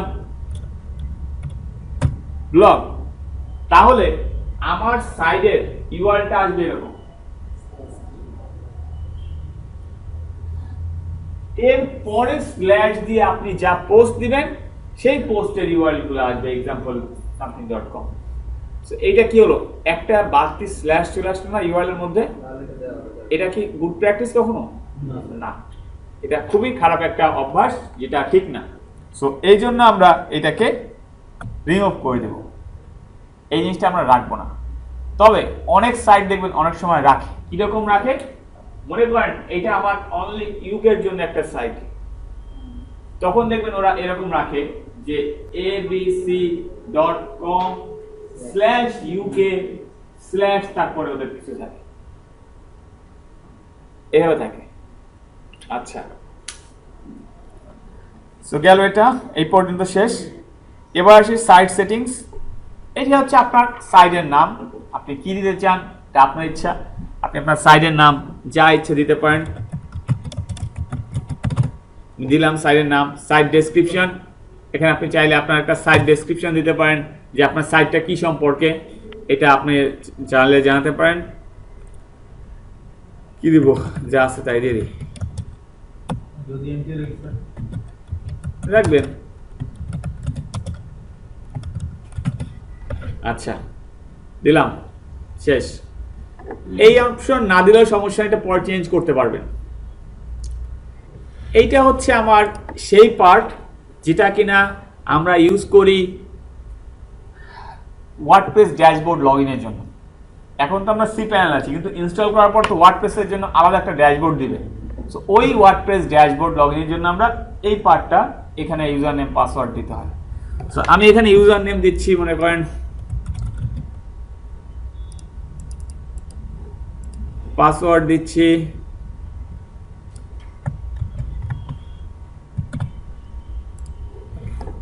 ইউজার নেম দিলাম, পাসওয়ার্ড দিলাম। এখন এখান থেকে আসি ল্যাঙ্গুয়েজটা তো চেঞ্জ করার দরকার নাই, ইংরেজি থাকবে। লগ ইন অ্যাটেম্পট, এইটা একটা ছোট প্লাগইন যেটার কাজ হচ্ছে এরকম যে অনেক সময় হ্যাকিংসের ভয় থাকে, আর সবচেয়ে বেশি হ্যাক হয় ওয়ার্ডপ্রেস সাইট, সবচেয়ে বেশি দুনিয়ায় হ্যাক হয় ওয়ার্ডপ্রেস সাইট। এই কারণে এদের এত আপডেট আসে, ওয়ার্ডপ্রেসের প্রচুর আপডেট আসে, প্রচুর আপডেট আসতে থাকে। সো এই জিনিসটা এই জন্যই মেনটেন করতে হয় যে মনে করেন কেউ আপনার সাইডে লগ ইন অ্যাটেম্প্ট নিচ্ছে, লগ ইন করার ট্রাই করছে, সেই ইউজার নেম জানে, পাসওয়ার্ডটা হয়তো জানে না, ট্রাই করছে, গেস করে দিচ্ছে, একবার দিল ভুল, দুইবার দিল ভুল, তিনবার দিল ভুল। যখনই সে থার্ড টাইম অ্যাটেম্প্ট নিয়ে ভুল দেবে, তখন তার ওই যে আইপিটা, টোটাল আইপিটা ব্লক করে দিবে, দেখা গেল কিছুদিনের জন্য ব্লক করে দিল আইপিটা। এটা হচ্ছে এই কারণে করা। সো এটা আপনারা চাইলে দিতে পারেন যদি এই কনফিডেন্স থাকে যে না আমি নিজেই ভুলে যাব না, বাই চান্স নিজে ভুলে গেলে তিনবার ই করলে নিজের আইপি ব্লক করে দিলে কদিন বাদ শেষ।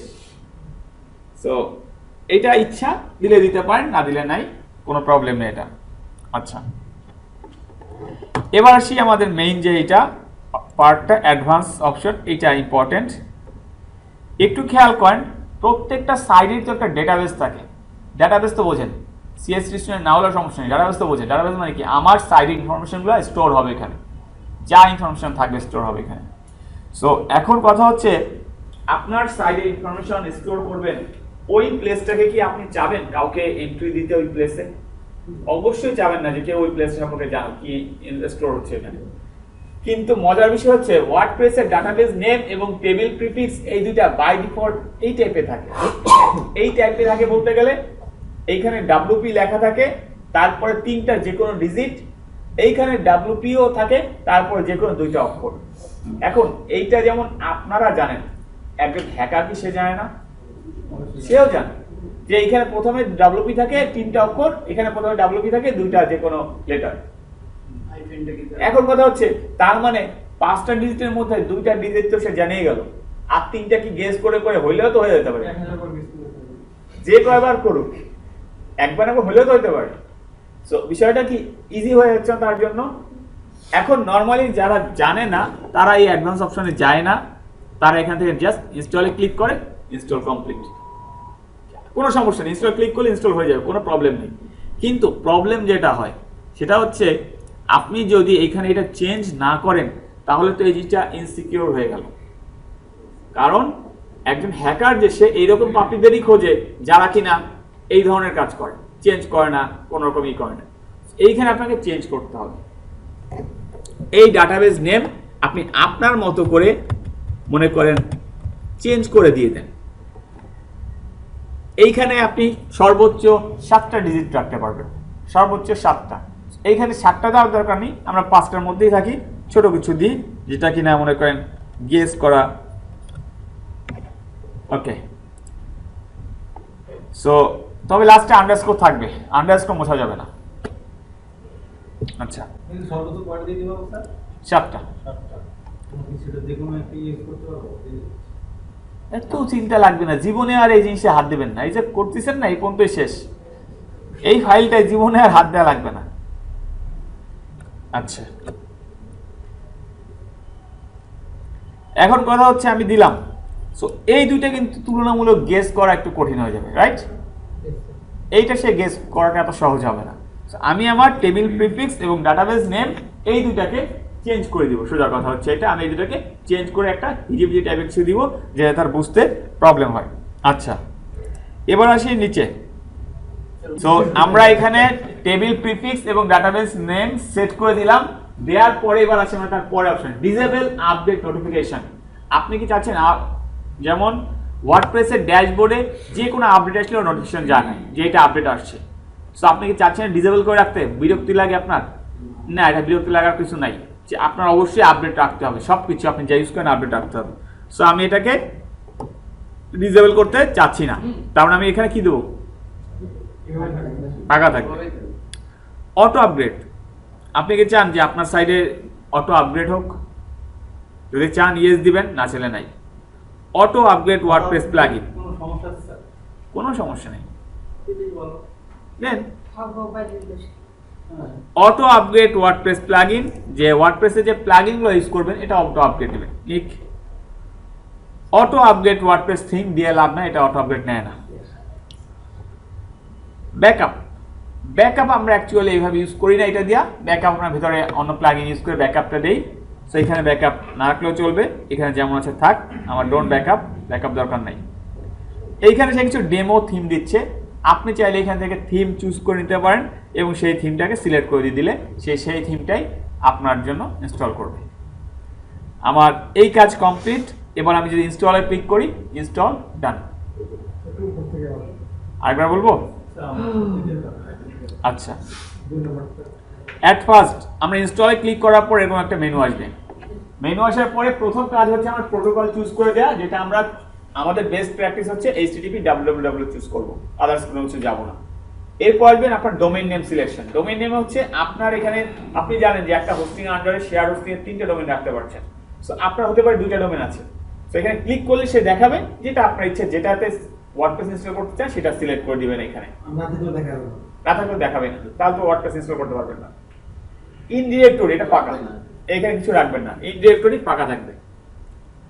সাইট নেম, সাইট ডেসক্রিপশন এটা ইচ্ছা, আপনার চাইলে দিতে পারেন, না চাইলে ফাঁকা রাখতে পারেন, এটা পরে আপনার ওয়ার্ডপ্রেস থেকে দিতে পারবেন। এটা হচ্ছে আপনার অ্যাডমিন, ওয়ার্ডপ্রেসের ড্যাশবোর্ডের যে অ্যাডমিনটা থাকবে তার অ্যাডমিন নেম আর হচ্ছে অ্যাডমিন পাসওয়ার্ড, এটা আপনি নিজে দিবেন সেট করে। এবং সেট করে যে দিয়েছেন সেভ করে রাখেন, তাহলে কিন্তু ওয়ার্ডপ্রেসে ঢুকতে পারবেন না। এখানে যা ওয়ার্ডপ্রেস দিবেন, অ্যাডমিন নেম আর পাসওয়ার্ড যা দিবেন এটা অবশ্যই সেভ করে রাখবেন, তাহলে কিন্তু ওয়ার্ডপ্রেসে আর পরে লগইন করতে পারবেন না। হ্যাঁ, আচ্ছা, এবার আসি ল্যাঙ্গুয়েজ। ল্যাঙ্গুয়েজ ইংলিশ থাকবেই। লগ ইন অ্যাটেম্পট, আমরা লগ ইন অ্যাটেম্পট এটা চাইলে দিতে পারি, না চাইলে নাই।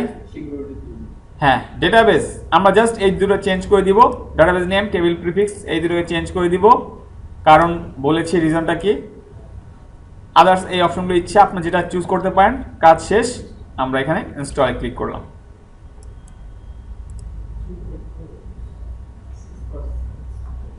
সো ইনস্টলে ক্লিক করা হয়ে গেলে আমাদের ডান, ওয়ার্ডপ্রেস ইনস্টলেশন কমপ্লিট। জাস্ট 1 মিনিটও লাগলো না, তাই না? খুব ইজি না? আশা করি জীবনে কখনো ওয়ার্ডপ্রেস ইনস্টলেশন প্রবলেমে পড়বেন না। এটা খুব বেশি কঠিন কিছুই না, আমরা জানি না বলে কঠিন লাগতো। এতদিন হয়তো অনেক কিছু মনে করছেন যে ওয়ার্ডপ্রেসে কী ইনস্টল করতে হয়, কীভাবে করতে হয়, আজকে দেখলেন এবং আশা করি খুব ইজি লাগছে, খুব বেশি ঝামেলা কিছু না। সো এখন কি এইটুকু বোঝা গেছে কিভাবে ওয়ার্ডপ্রেসটা ইনস্টল করতে হয় সাইডে?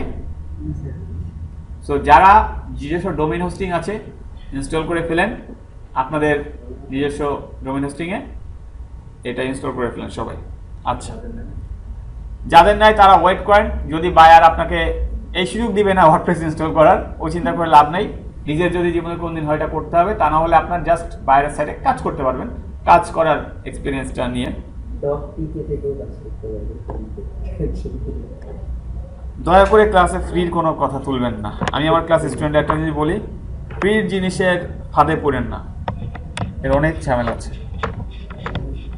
আমি ফ্রি অনলাইনে এইভাবে কোনো কিছু পছন্দ করি না নিতে, ফ্রি ডোমেইন, ফ্রি হোস্টিং, এই অ্যাটলিস্ট এই জিনিসটা না। আচ্ছা, সো আমরা ওয়ার্ডপ্রেস ইনস্টল করা দেখলাম, ইনস্টলেশন প্রসেস কমপ্লিট। আশা করি কারোর প্রবলেম নাই, আছে কোনো? আচ্ছা, সো এখন আমরা ওয়ার্ডপ্রেস যেহেতু ইনস্টল করেছি, ওয়ার্ডপ্রেস ড্যাশবোর্ডে যাব। এই যে লিঙ্ক দিয়ে দিয়েছে, এটা হচ্ছে জাস্ট আপনার সাইডের নেম /wp-admin, এটা হচ্ছে আপনার ওয়ার্ডপ্রেস। আমি গেলাম,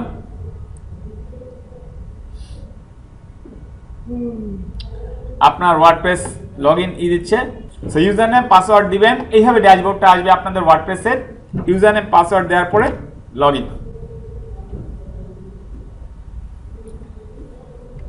যারা কখনো ওয়ার্ডপ্রেস ড্যাশবোর্ড দেখেন নাই তারা ওয়ার্ডপ্রেস ড্যাশবোর্ডটা একটু দেখেন। চেহারাটা হচ্ছে এই নর্মাল একটা চেহারা, ওয়ার্ডপ্রেস ড্যাশবোর্ড।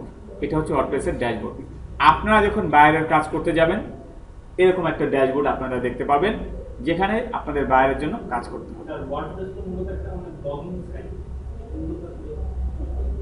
ওয়ার্ডপ্রেস একটা কন্টেন্ট ম্যানেজমেন্ট সিস্টেম, সিএমএস বলে আমরা, ঠিক আছে? এইটা দিয়ে আপনার সাইট ডিজাইন করার জন্য আমরা বিভিন্ন ল্যাঙ্গুয়েজ ইউজ করি না, যেমন পিএইচপি করি, কোডিং দিয়া কোড করে ল্যাঙ্গুয়েজ ইউজ করি, তারপরে জাভাস্ক্রিপ্ট ইউজ করি, তারপরে .NET ইউজ করি, এই যে এত প্রোগ্রামিং ইউজ করি, এইটা হচ্ছে আপনার এই টাইপের প্রোগ্রামিং দিকে ঝামেলা।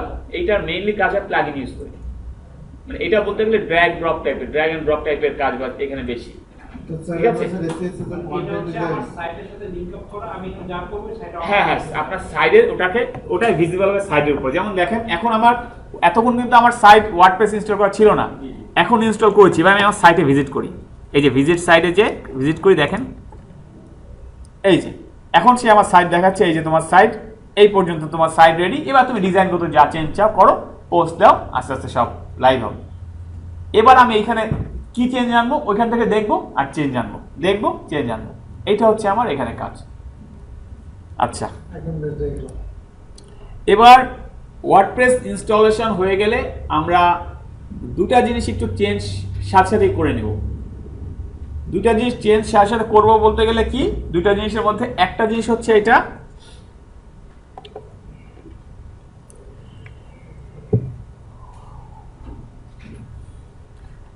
সেটিংসে যাবেন। সেটিংসে যাওয়ার পরে এই যে রিডিং অপশনটা আছে, রিডিং অপশনে যান। ওয়ার্ডপ্রেস ইনস্টলেশন কমপ্লিট হয়ে যাওয়ার পরে এই কাজটা আমরা একটু করে নিব। সেটিংসে যাওয়ার পরে রিডিংয়ে যাবেন।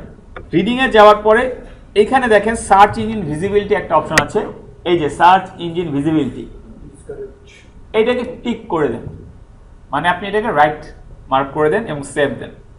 এবার বলি এটাকে রাইট মার্ক কেন করলাম, সেভ কেন করলাম। এইটা হচ্ছে আপনার সেই রোবটস.txt ফাইল যার মাধ্যমে আপনি গুগলকে বলে দিলেন বা আদার্স বটকে বলে দিলেন তোমরা কেউ আমার সাইডে এসো না, কিরকম?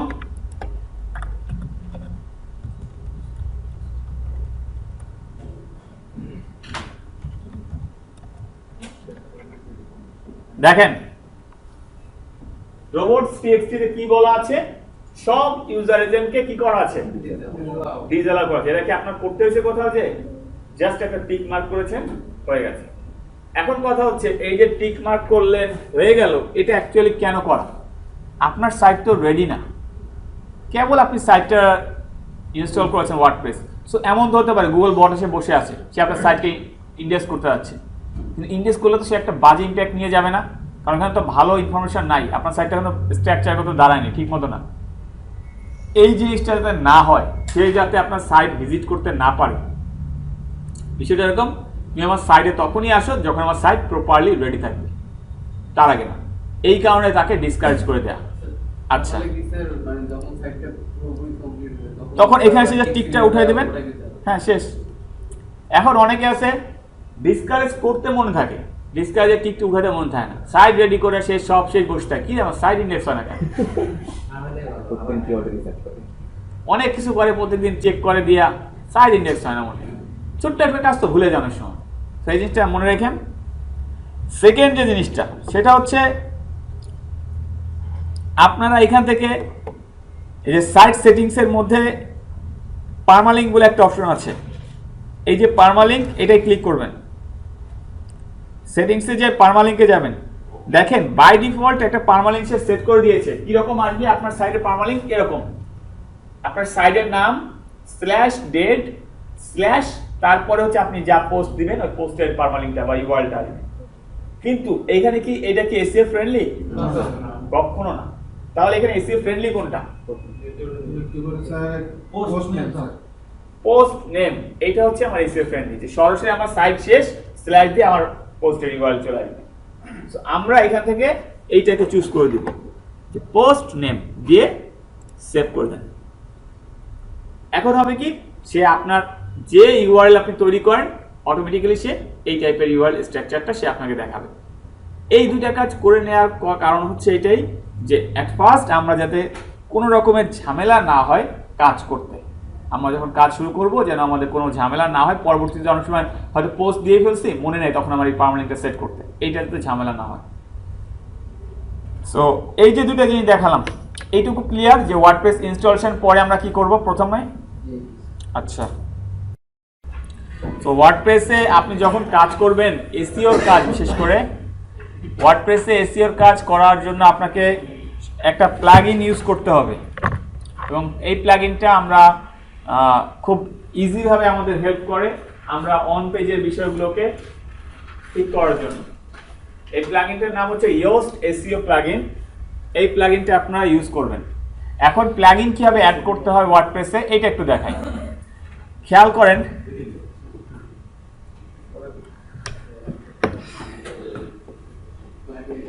এইখানে প্লাগইনস এই যে একটা অপশন আছে, ভালো মতো দেখেন তাহলে পরে মনে থাকবে না, কিন্তু এই যে প্লাগইনস যে অপশনটা আছে, প্লাগইনসে যাবেন। প্লাগইনসে যাওয়ার পরে দেখছি আমরা দুইটা প্লাগইনস আমাদের অ্যাক্টিভ, রাইট? দুইটা প্লাগইন আছে আমাদের। মনে করেন আমি চাচ্ছি না কোনো প্লাগইন রাখতে, ডিলিট করে দিই।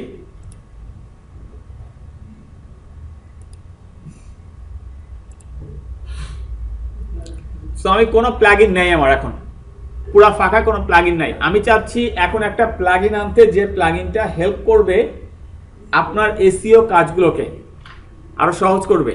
সো এই জিনিসটার জন্য আমি এখন একটা প্লাগইন আনবো। যে অ্যাড নিউতে ক্লিক করলাম, এই যে সার্চ প্লাগইন, এখানে যে লিখি ইয়োস্ট এসইও, ইয়োস্ট এসইও লিখে সার্চ করেন। ইয়োস্ট এসইও লিখে সার্চ করার পর দেখেন এই যে চলে আসছে না, এই যে ইনস্টল বাটন, এই যে ইনস্টল নাও, ইনস্টল নাও ক্লিক করেন।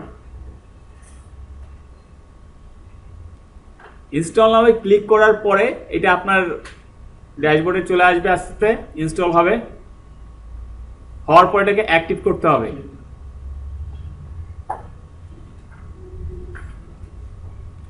Install complete. এবার বলছে এটাকে অ্যাক্টিভ করার জন্য যে আপনি প্লাগইনটাকে অ্যাক্টিভ করেন। সো আমি অ্যাক্টিভ করলাম। খেয়াল করেন প্লাগইনটা অ্যাক্টিভ করার সাথে সাথেই এই মেনু বারে ইয়োস্ট এসইওর একটা সিম্বল চলে আসবে। এই দেখেন নিচে চলে আসছে, ইয়োস্ট এসইও একটা সিম্বল চলে আসছে এবং প্লাগইনটা অ্যাক্টিভ হয়ে গেছে। সো এবার আমরা একটু দেখি যে মূলত আমরা এসইওর কোন কাজটা এই প্লাগইন দিয়ে করে থাকি। মূলত যে আমরা এসইওর কোন পার্টের কাজটা এই প্লাগইনের সাহায্যে আমরা কমপ্লিট করে থাকি, এই জিনিসটা একটু দেখি। যারা নতুন তাদের জন্য এই জিনিসটা অনেক হেল্পফুল হবে। সো একটু খেয়াল করেন, এইখান থেকে আমরা একটা পোস্টে যাই, কারণ আমরা তো প্রত্যেকটা পোস্টের জন্য এই কাজগুলো করব, তাই না? সো এখানে আমরা একটা পোস্ট দেয়া আছে, পোস্ট আমি ডিলিট করে দিলাম, এই পোস্ট দরকার নেই আমার। আমি নতুন একটা পোস্ট ক্রিয়েট করব, এই যে অ্যাড নিউ।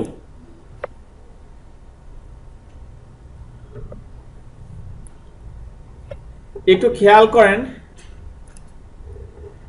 এইখানে আসার পরে আপনাকে বলছে এই যে আপনার টাইটেল দেওয়ার জায়গা, এই যে আপনার লেখার জায়গা, এই হচ্ছে ইয়োস্ট প্লাগইনটা যেটা আপনি সেট আপ করেছেন। এখন আমরা একটা লেখা আনি যেটা দিয়ে আমরা এখন আপাতত কাজ করতে যাচ্ছি মনে করি। আচ্ছা, মনে করেন এটা একটা আমার লেখা, আমি এটা দিয়ে কাজ করতে যাচ্ছি। সো এখানে আমি এই লেখাটাকে দিয়ে মনে করেন এটা হচ্ছে আমার টাইটেল, টাইটেল দিলাম। ওকে, আমি টাইটেল লিখেছি। এবার আসি আমি এখানে আমার লেখায় যে আমি লেখা কি দিতে যাচ্ছি, লেখা যা দিব লেখাটাকে নিলাম, পেস্ট করে দিলাম, লেখাও দিলাম এখানে। এটা জাস্ট ডেমো আমি দেখাচ্ছি, আপনাদের তো দেয়াই থাকবে এভাবে, বা আপনারা নিজেরা পোস্ট দিলে সেভাবে দিবেন। আচ্ছা, এখন খেয়াল করেন টাইটেল আমি দিয়েছি, এইখানে পারমালিঙ্ক অটো নিয়ে নিয়েছে, তাই না? এবং দেখেন এডিট করার অপশন আছে, আপনি চাইলে এটা এডিট করতে পারবেন, যদি না চান রাখতে পারবেন। আমি এখন কিছুই এডিট করছি না, আমি যেমন আছে থেকেই দেখাচ্ছি অ্যাকচুয়ালি কি আসে, এই জিনিসটা দেখাচ্ছি। সো পারমালিঙ্ক দিলাম। ক্যাটাগরি, মনে করেন আপনার সাইডে কোনো ক্যাটাগরি ক্রিয়েট করা নেই, আমি একটা নতুন ক্যাটাগরি ক্রিয়েট করে নিই, যে এটা তো ওয়ার্ডপ্রেস নিয়ে কথা বলছি। সো ওয়ার্ডপ্রেস একটা ক্যাটাগরি আমি ক্রিয়েট করলাম, যেটা ওয়ার্ডপ্রেস ক্যাটাগরি পড়বে। ট্যাগস, ট্যাগস তো সবাই বোঝেন নাকি বোঝেন না? ট্যাগসটা হচ্ছে মনে করেন আমি এই আর্টিকেলটা লিখছি, একটা আর্টিকেল লিখছি আমি এসইও এর উপরে। সো আমার ওইখানে ট্যাগস আমি কি কি ট্যাগস ইউজ করতে পারি? এসইও টিউটোরিয়াল, এসইও ভিডিও, বা এসইও টিপস, এসইও শুধু এসইও, এইগুলো হচ্ছে ট্যাগস। ছোট ছোট ট্যাগস ইউজ করা কেন? এই ট্যাগসগুলো হেল্প করবে পিপলকে বুঝতে। অনেক সময় আমরা ট্যাগস দেখি না, লেভেল, অনেক সময় লেভেল দেখি, এটা।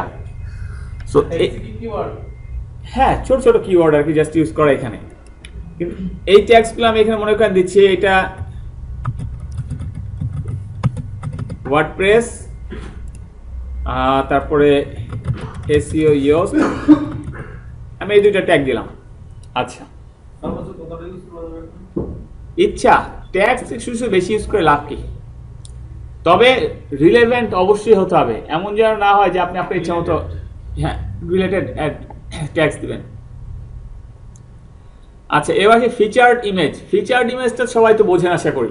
প্রত্যেকটা ইসের মধ্যে মানে আমাদের কি বলে ওটাকে, প্রত্যেকটা পোস্টের উপরে একটা ইমেজ থাকে না, যেটাকে ফিচার্ড ইমেজ বলে, যে লেখার শুরুতে একটা ইমেজ থাকে। সে ফিচার্ড ইমেজ সেট করার কথা বলছে এখানে, যে আপনি একটা ফিচার্ড ইমেজ আনেন। খেয়াল করেন এখান থেকে কিভাবে ইমেজ আনছি। আমি একটা ইমেজকে সিলেক্ট করছি এখান থেকে ফিচার্ড ইমেজের জন্য। মনে করেন এই ইমেজটাকে আমি দিব। আচ্ছা, সরি, না না, ইমেজ ইচ্ছা আপনার যে কোনো ইমেজ আপনি দিতে পারেন। মনে করেন আমরা এই ইমেজটাকে দিব। না না, ফিচার ইমেজ হলো যে দেখাচ্ছি, এটা আমি লাইভ হলে দেখাচ্ছি। দাঁড়ান,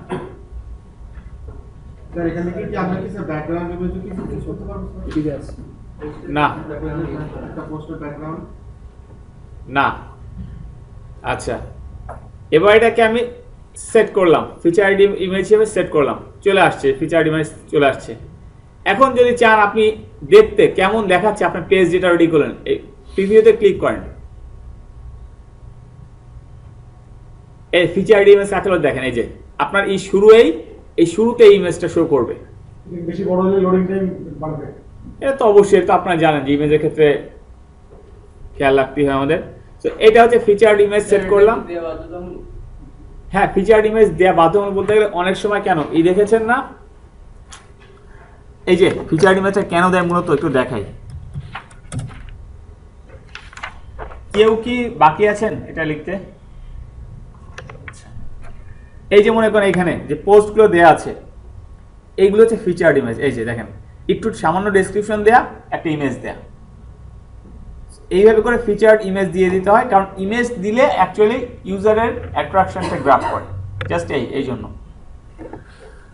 সো এইখানে আমরা এইভাবে করে দিলাম, আমি দেখতেছি এখন এরকম দেখাচ্ছি। ওকে ফাইন, এখন আপনার মনে হচ্ছে যে আমি এটা যা কাজ করেছি মোটামুটি এটা এসইও ফ্রেন্ডলি হয়ে গেছে, পারফেক্ট।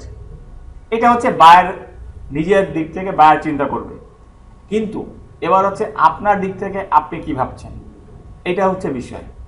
বায়ার কি ভাবলো ওটা পরে চিন্তা, কারণ বায়ার তো আর এসইও জানে না, বা আপনার ক্লায়েন্ট তো আর সে এসইও জানে না। সে দেখা গেলো এভাবে করে পোস্ট করে দিয়েছে, পাবলিশ করে দিয়েছে।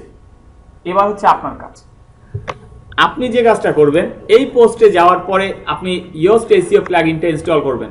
করার পরে নিচে দেখেন একটা পার্ট চলে আসছে, এরকম আসছে না, এই যে ইয়োস্ট এসইও একটা পার্ট চলে আসবে। এইখানে আসার পরে দেখেন ফোকাস কিওয়ার্ড বলছে। ফোকাস কিওয়ার্ড হচ্ছে সেইটাই যেটা কিনা আপনাকে আপনার এই যে কন্টেন্টটা লিখছেন এই কন্টেন্টটাকে তো একটা নির্দিষ্ট কিওয়ার্ডকে টার্গেট করে লিখছেন, অবশ্যই একটা কিওয়ার্ডকে টার্গেট করে লিখছেন। সো সেই কিওয়ার্ডটা এইখানে ফোকাস কিওয়ার্ডে দিয়ে দিতে হবে। দেন তাহলে সে একটা টোটাল ওভারভিউ দিবে আপনাকে যে আপনার লেখাটার মান কেমন, একটা মার্ক সে দিবে এখান থেকে। দেখেন কি হবে, আমি যদি একটা ফোকাস কিওয়ার্ড দিলাম ইয়োস্ট এসইও, এবার দেখেন ইয়োস্ট এসইও যখন আমি ফোকাস কিওয়ার্ড দিয়েছি, দেওয়ার সাথে সাথে সে এখানে আমাকে একটা গ্রিন সিগন্যাল দিচ্ছে, রাইট? গ্রিন সিগন্যাল দিচ্ছে, কিন্তু নিচে কিছু কিছু আবার রেড সিগন্যাল আছে এখানে। দেখেন গ্রিনও আছে, রেডও আছে। আচ্ছা, একটা হচ্ছে গ্রিন, একটা হচ্ছে অরেঞ্জ, একটা হচ্ছে রেড, তিন টাইপের জিনিস আছে এখানে। গ্রিন গুলো হচ্ছে আমার কি, তার মানে এগুলো ওকে, আমার এই জিনিসগুলো এসইওতে আমার ডান করে ফেলেছি। এখন আমি আসি অরেঞ্জে। অরেঞ্জে আসার পর এখানে বলছে দেখেন নো H2 ট্যাগ। আপনাকে এটা বলা হচ্ছে যে আপনি যে লেখাটা দিয়েছেন আপনারা তো জানেন যে H2 ট্যাগের একটা ভ্যালু আছে। সো আপনি এখানে কোনো H2 ট্যাগ ইউজ করেননি, এই কথাটা বলছে। সো আমি একটা কাজ করি, আমি একটা H2 ট্যাগ ইউজ করি। মনে করেন এইটাকে আমি H2 ট্যাগে করে দিই।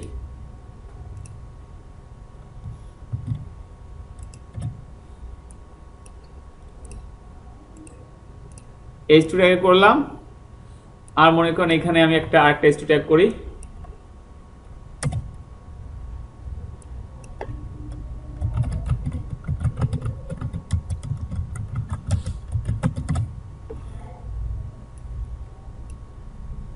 এইখানে আমি আরেকটা H2 ট্যাগ করলাম। এবার দেখেন নিচে আসি, সেটা কি আছে? আর দেখেন সেটা কিন্তু নাই। H2 ট্যাগ নিয়ে যে কথা বলছে সেটা আর নাই। আচ্ছা, এবার বলছে কি, the page title contain the focus keyword but it does not appear at the beginning. যে আপনি যে পেজের টাইটেলটা দিয়েছেন এই টাইটেলের মধ্যে আপনার ফোকাস কিওয়ার্ডটা আছে, ঠিক আছে, কিন্তু এটা শুরুতে নাই। আমি বলেছিলাম কি শুরুর দিকে থাকা বেস্ট প্র্যাকটিস, সো সেইটা বেস্ট প্র্যাকটিসগুলো আপনাকে মনে করিয়ে দিবে, আপনার মনে নাও থাকতে পারে এগুলো। সো এই কাজগুলো করে আপনার মনে করেছে যে তুমি তাহলে তোমার ফোকাস কিওয়ার্ডগুলো সামনের দিকে দেওয়ার ট্রাই করো। সো আমরা যদি ইচ্ছা হয় আপনি চাইলে তখন চেঞ্জ করেও দিতে পারেন, যে আমি ঠিক আছে আমি তাহলে এখান থেকে চেঞ্জ করে দিব এটাকে। আমি এখান থেকে জাস্ট একটু দেখাই, এই যে স্নিপেট, এডিট স্নিপেট যাই। এডিট স্নিপেটে যাওয়ার পর এখানে রেড দেখাচ্ছে আগে, যেটা আমরা অরেঞ্জগুলো পরে খেয়াল করি, আগে খেয়াল করবো রেডগুলা। নো মেটা ডেসক্রিপশন, তাই না? কোনো মেটা ডেসক্রিপশন তুমি দাও নাই, এসে বলতেছে যে কোনো মেটা ডেসক্রিপশন তুমি দাও নাই। এই দেখেন আমি এডিট স্নিপেটে ক্লিক করার পরে এই যে চলে আসছে মেটা ডেসক্রিপশন দেওয়ার জায়গা, এইখানে আপনি মেটা ডেসক্রিপশন দিয়ে দেন আপনার পেজের জন্য। কিভাবে? আমি এখানে লিখি যে একটা মেটা ডেসক্রিপশন মনে করেন আমি এখান থেকে নিয়ে আসি, লিখে রাখছিলাম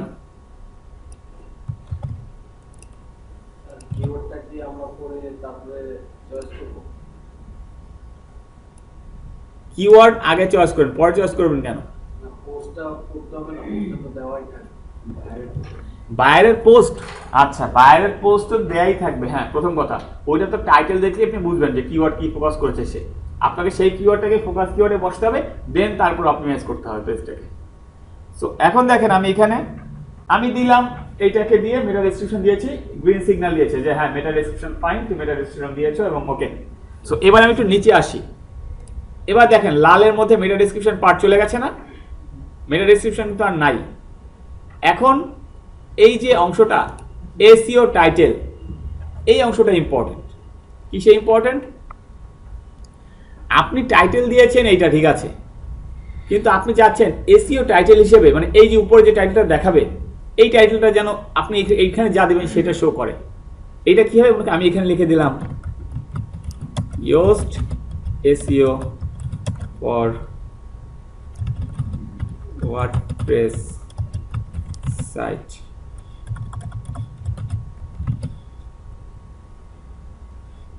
মনে করেন আপনি এটা দিলেন Yoast SEO for WordPress site। এইটা চাচ্ছেন আপনি শুধুমাত্র টাইটেলের মধ্যে দেখাতে, যে এটাই শুধুমাত্র দেখাবো, আর কিছু আমি দেখাতে যাচ্ছি না। সো আপনি এটাই শুধুমাত্র টাইটেলে রাখলেন। এখন ক্লোজ স্নিপেট, আমি স্নিপেট ই করে দিলাম। এখন দেখেন আমার এটা দেখাবে কিভাবে, এই যে শো করছে। এটা হচ্ছে আপনার টাইটেল, এটা হচ্ছে আপনার ইউআরএল, এটা হচ্ছে মেটা ডেসক্রিপশন। এবার আসি আমি এখানে আর কি বলছে, লাল দেখাচ্ছে এটাকে যে তুমি তোমার ফার্স্ট প্যারার মধ্যে তুমি তোমার মেইন কিওয়ার্ডটাকে ফোকাস করোনি। আমি যেটা বলেছিলাম যে ট্রাই করবেন আপনার লেখার প্রথম প্যারার মধ্যে যেন আপনার মেইন কিওয়ার্ডটা থাকে একবার হলেও। সো এই কথাটা বলছে যে তুমি তোমার লেখার প্রথম প্যারার মধ্যে তোমার মেইন কিওয়ার্ডটা আনোনি। সো দেখেন একটা বিষয় চিন্তা করেন, আমাদের কিন্তু এতগুলো জিনিস মনে রাখা অ্যাকচুয়ালি টাফ ছিল আমাদের জন্য। এ কিন্তু খুব ইজিতে আপনাকে হেল্প করছে প্রত্যেকটা পার্ট বুঝাতে। সো এখন আমি এই জিনিসটা সলভ করি যে ঠিক আছে আমি আমার লেখার প্রথম প্যারার মধ্যে মনে করি এখানে তাহলে Yoast দিলাম, SEO দিলাম। দেখেন চলে গেছে না? এখন কিন্তু আর নাই, এখন বলছে ওকে ফাইন। এখন সে আমাকে রেড আর দেখাচ্ছে না, তিনটা অরেঞ্জ শুধু দেখাচ্ছে। একটা বিষয় একটু বলে দেই, আপনাকে এইটা বাধ্যতামূলক না যে আপনি সব অরেঞ্জগুলোকে মানে সব গ্রিন করেন, এটা বাধ্যতামূলক না। তবে হ্যাঁ রেড থাকলে ওইটাকে আপনি চেঞ্জ করেন, অরেঞ্জগুলো থাকলেও প্রবলেম নাই, এটা খুব বেশি ঝামেলা করবেও না। তবে রেড থাকলে ওইটাকে চেঞ্জ, রেড থাকা মানে হচ্ছে ওটা খারাপ, ওটাকে আপনি চেঞ্জ করেন। এখন তারপর আমরা অরেঞ্জ যে কটা আছে একটু দেখি। দেখেন একটা মজার বিষয় খেয়াল করেন, কি বলছে এটা নিয়ে।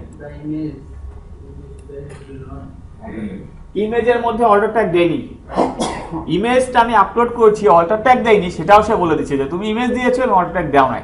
তার মানে কতটা সে আপনাকে হেল্প করছে যে অল্টার টেক্সটটা পুরো মিস করেছেন সে বলে দিচ্ছে। এখন আপনার কাজ হচ্ছে তাহলে ইমেজের অল্টার টেক্সটটা সেট করে দেয়া। সো ইমেজে ক্লিক করেন, এই যে অল্টার টেক্সট দেইনি আমি, রাইট? আমি এখানে অল্টার টেক্সট দিলাম মনে করেন Yoast SEO, এইটা অল্টার টেক্সট দিয়ে দিয়েছি, দেখেন চলে গেছে। আচ্ছা এবার আসছে কি নো লিংক অ্যাপিয়ার। সে বলছে যে তুমি এখানে সব দিয়েছো ঠিক আছে, কোনো লিংক তো করো নাই, অ্যাটলিস্ট একটা ইন্টারনাল বা এক্সটার্নাল লিংক কিছু তো লিংক করবা, লিংক তো করোনি কোনো। আচ্ছা এখন এইখানে লিংকে একটা ঝামেলা আছে, ঝামেলাটা একটু বলি। মনে করেন আমি একটা লিংক করতে যাচ্ছি, মনে করেন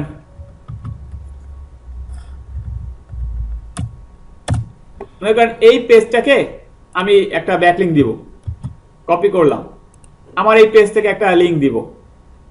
আমি মনে করেন এখানে এই যে Yoast SEO WordPress এইটাকে মনে করেন লিংক করব, ভালো করে বুঝেন। সিলেক্ট করলাম, সিলেক্ট করার পরে এই যে লিংক, ইনসার্ট লিংক ক্লিক করলাম, এই যে লিংক দেওয়ার জায়গা দিয়েছে এইখানে পেস্ট করেন, ডান। এখন কথা হচ্ছে আমি যদি সেটিংসে যাই, একটু খেয়াল করেন তো, আমরা তো দেখছিলাম ব্লগারে যে আমাদের এক্সটার্নাল বা আউটবাউন্ড লিঙ্ক হলে আমরা এটা কি করি, নো ফলো করে দেই। কিন্তু এখানে কি নো ফলো করতে পারছি আমি? তাহলে নো ফলো করবো কিভাবে? স্বাভাবিক, আমি তো এক্সটার্নাল লিঙ্ক সাধারণত আমরা ডু ফলো কমই করি, ম্যাক্সিমাম তো এক্সটার্নাল লিঙ্কগুলোকে আমরা নো ফলো করে দিই। এখানে তো নো ফলো করার অপশন তো দেয়নি আপনাকে। সো এখন কথা হচ্ছে এই জন্য একটা ভালো প্লাগইন আছে, এই প্লাগইনটা আপনাকে হেল্প করে। আমি এটাকে জাস্ট পাবলিশ করছি না, জাস্ট সেভ করে রাখছি, পাবলিশ পরে করব। আমি এখন আগে ওই প্লাগইনটা নিয়ে আসি যেটা আমাকে হেল্প করবে নো ফলো লিঙ্ক করার জন্য। এই যে প্লাগইনে যান, অ্যাড নিউ প্লাগইন,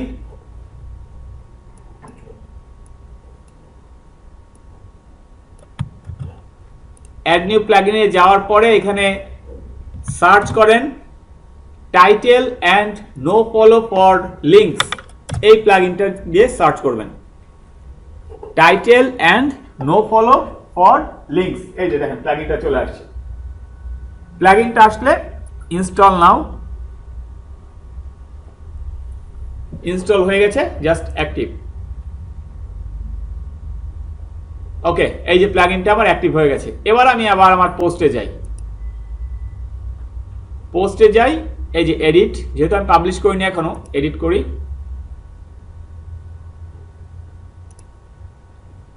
এই লিঙ্ক না আমার, এবার লিঙ্কটাতে যে একটু এডিটে যাই, এবার এই সেটিংসে যাই। এবার দেখেন তো আসছে কিনা, চলে আসছে না? এই যে অ্যাড রিলিকুল নো ফলো। এখন চিন্তা করেন এই জিনিসটাকেই যদি আমার এইভাবে না প্লাগইন ইউজ না করতাম, আমাকে তাহলে কি করতো, কোডিং এ যেতে হতো, কোডিং সেকশনে যে অ্যাড রিলিকুল নো ফলো বসায় দিতে হতো, যেটা একটা পেইনফুল জিনিস। সেটা কত ইজিতে হয়ে গেল না? ওয়ার্ডপ্রেসের সুবিধা হচ্ছে এটা, যত ভালো ভালো করে প্লাগইন ইউজ করতে পারবেন বেটার। সো এখন আমি আমার এখান থেকে এইটাকে আমি নতুন ট্যাবে ওপেন করতে যাচ্ছি এবং add rel equal to no follow করে দিলাম, দেন আমি এটাকে আপডেট করে দিলাম। এখন আমার যে লিঙ্কটা হয়ে গেল, এটা কি হলো, নো ফলো লিঙ্ক হয়ে গেল এবং এটা এক্সটার্নাল একটা লিঙ্ক আমি ক্রিয়েট করলাম। ওকে ফাইন, এবার আমি নিচে আসি। এবার সে কি বলছে,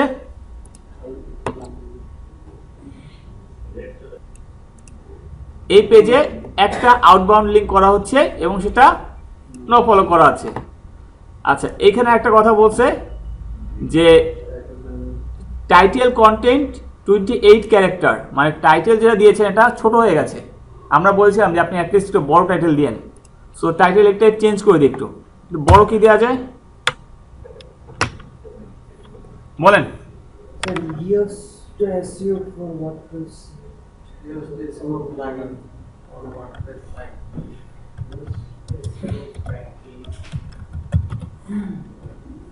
Improve your WordPress site.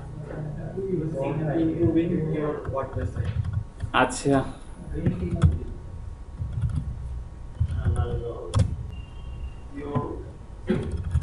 আচ্ছা আমরা এটা রাখি, হ্যাঁ ক্লোজ লিঙ্ক। সো আমরা করেছি। এখন এটা যেটা বলছে যে ফোকাস কিওয়ার্ডে দেওয়া হয়েছে, এটাকে আমরা তাহলে চেঞ্জ করে দিই।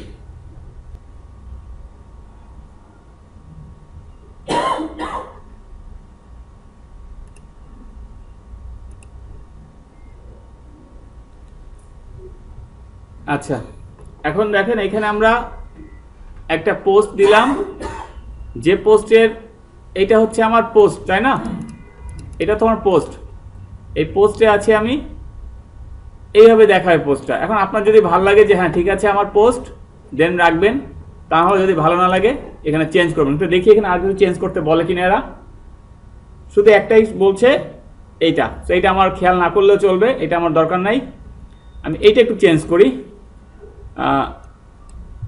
এটাকে একটু ছোট করে দিই।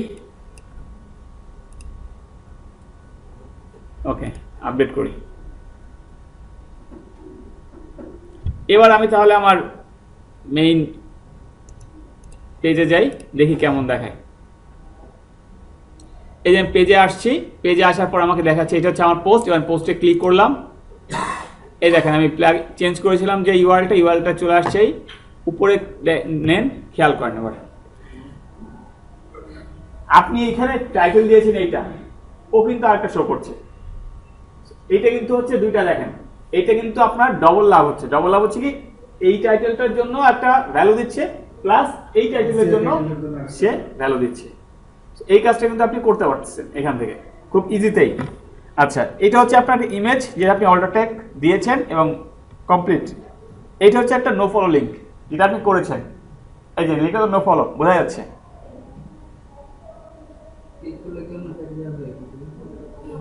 ও আপনাদের তো অফ পেজ আসেনি এখনো, এই জন্য এই নিয়ে এইভাবে তাকায় দিচ্ছেন, বুঝতে পারছি। এইগুলো কাটা দাগ আসছে এই কারণে যে এটা নো ফলো। আমি বলেন না নো ফলো মানে কাটা দাগ আসবে না, এটা আসছে, এটা এক্সটেনশন দেওয়া আছে, প্লাগইন দেওয়া আছে, এই জন্য আসছে। এটা পরে বলবো, অফ পেজের সময় দেখাবো।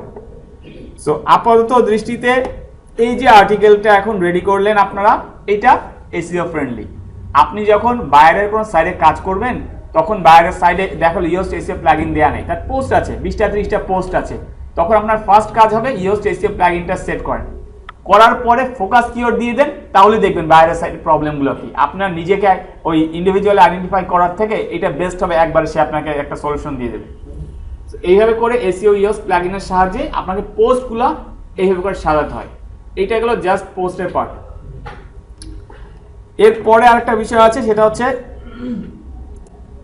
ইওস্ট এসইও প্লাগইনটা আমরা দেখব যে এই প্লাগইনের অ্যাকচুয়ালি এই যে মেনুটা প্রত্যেকটার কাজ কি, এইটার কাজ আছে, এটা সেটআপের একটা বিষয় আছে, এটা সেটআপের কাজ আছে, এই সেটআপের কাজটা আমরা দেখব, কিন্তু আজকের না, এটা নেক্সট ক্লাসে দেখব যে বাকিটা ইওস্ট এসইও প্লাগইনের কাজ কি, এটা নেক্সট ক্লাসে আমরা দেখব। আরেকটা বিষয় একটু বলে রাখি, সেটা হচ্ছে আমরা অনেক সময় আপনারা তো জানেন যে এখানে তো ব্লগার যেমন টেমপ্লেট কাজ করে, এখানে টেমপ্লেট না, এখানে হচ্ছে থিম ওয়াইজ কাজ হয়। এই যে অ্যাপিয়ারেন্সে যাওয়ার পরে এই যে থিম আছে, অ্যাপিয়ারেন্সে যান, থিম অপশনে যান, সে আপনাকে দেখাচ্ছে এখন আপনার 2016 এই থিমটা অ্যাক্টিভ আছে আপনার সাইডে। আপনার যদি কোনো থিম থাকে তাহলে আপনি সেই থিমটা এখানে চাইলে অ্যাড করতে পারেন আপলোড করে। যদি কোনো থিম না থাকে এখান থেকে আপনি চাইলে সার্চ করে আপনার পছন্দ মতো থিম, ওদের অনেক থিম আছে ফ্রি, সেই ফ্রি থিম ইউজ করতে পারেন। তবে একটা বিষয় অবশ্যই মাথায় রাখবেন, অনলাইন থেকে ফ্রি যে থিমগুলো পাওয়া যায় ওই থিমগুলো ইউজ করেন না, কেননা ওই থিমগুলোকে বলা হয় নাও থিম। নাও থিম মিনস হচ্ছে ওই থিমের মাঝে আপনার এসকিউএল ইনজেক্ট করা থাকে। এসকিউএল ইনজেক্ট এই জিনিসটা যদি এইভাবে বলি, আপনার ছোট ছোট কোডিং করা থাকে। কীরকম কোডিং করা থাকে, যে আপনি যখন আপনার ডব্লিউপিতে ঢুকবেন, ওখানে ইউজার নেম পাসওয়ার্ড দিবেন, এন্টার করবেন লগ ইনের জন্য, ওই ইউজার নেম পাসওয়ার্ডটা একটা মেইলে চলে যাবে, ওই মেইলটা কার, যে থিমটা বানাইছিস তার। সো এইভাবে করে এসকিউএল ইনজেক্ট করা থাকে, যেগুলো খুবই প্রবলেম করে, কারণ ফ্রিতে জিনিস পাইলে আমরা চাই না তো। সো ফ্রির থিম অ্যাটলিস্ট ইউজ করেন না, এটা খুব খারাপ। এর চেয়ে এইখানে যে থিমগুলো দেওয়া আছে এদের বাই ডিফল্ট ওয়ার্ডপ্রেসে যে থিম, এই থিমগুলো অনেক ভালো, এগুলো ইউজ করেন, প্রবলেম নেই। এখানে অনেক থিম দেওয়া আছে এরকম যেটা আপনারা ইউজ করতে পারবেন ফ্রিতেই, সেটা ইউজ করেন। কিন্তু একটা পেইড থিমের জন্য অনলাইনে যে ওই পেইড থিমের ফ্রি ভার্সনটা নিয়েন না, এইটা ঠিক না। এই দেখেন এই থিমটা সবচেয়ে মজার বিষয় হচ্ছে এটা, এই থিমের একটু খেয়াল করেন, এই থিমটার রেটিং হচ্ছে, বায়ার রেটিং হচ্ছে এত, এভারেজ 4.82, এভারেজ 4.82, এতগুলা সেল হয়েছে একটা থিম। এই থিমের প্রাইস মনে হয় 59 থেকে $58, 58 বা $59, সো $59 একটা থিম যদি এতবার সেল হয়, এত ইন্টু 59 দেন তো কত আসে, মাথা খারাপ করার মতো। মানে আমার তো 1 লাখ সেল হয়েছে। এখন বিষয় হচ্ছে আমরা মানে ঘরটা আপনার, আপনি কোনটা দিয়ে সাজাবেন আপনার ইচ্ছা। এক একজন এক একটা জিনিস পছন্দ করে, আমার পছন্দ এটা, আমি এটা দেখি, যার যেটা পছন্দ সে সেটা দেখায়। আপনার কাছে কি দেখে না আছে? হ্যাঁ, কেনা আছে তিনটা। কেন? দিয়ে দেন দেখে।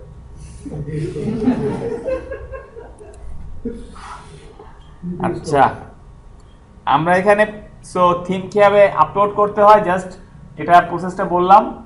সো ট্রাই করেন আপনারা কাজ করতে। আর একটা বিষয় একটু বলে দেই, সেটা হচ্ছে ওয়ার্ডপ্রেসটা মোটামুটি ভাবে দেখতে গেলে খুব দ্রুত শেখা যায়। আপনি যদি 1 মাস টাইম দেন একটু ডেডিকেটেড ওয়েতে 1 মাস সময় দেন, ওয়ার্ডপ্রেসটা মোটামুটি ভাবে অ্যাটলিস্ট শিখতে পারবেন আপনি, ডিজাইনিং সহ যে কিভাবে আমার সাইটটা রেডি করতে হয় মোটামুটি ডিজাইনিং সহ শিখতে পারবেন। ওয়ার্ডপ্রেসে কাজ করাটা আপনারা যদি ডেডিকেটেড ওয়েতে কাজ করেন শিখতে পারবেন, খুব সহজেই কাজ করা যায়। আর একটা বিষয় হচ্ছে ওয়ার্ডপ্রেসে যে কোনো প্রবলেম হলে সবচেয়ে বড় সলিউশন হচ্ছে ইউটিউবে অনেক ভিডিও দেওয়া আছে, একদম লাইভ ভিডিও দেওয়া আছে, একটু ভিডিওগুলো দেখেন শিখে যাবেন তাহলে ডিজাইনিংয়ে যদি কোনো প্রবলেম হয়। সো আমরা জাস্ট আজকের এসইও ইওস প্লাগইনটার ইউজ পোস্টে কীভাবে করতে হয় এটা দেখলাম। নেক্সট ক্লাসে আমরা এটা দেখব যে এসইও ইওস প্লাগইনের যে অপশনগুলো আছে এগুলোর ইউজটা কি, এগুলো কীভাবে ইউজ করতে হয়। ঠিক আছে, থ্যাংক ইউ।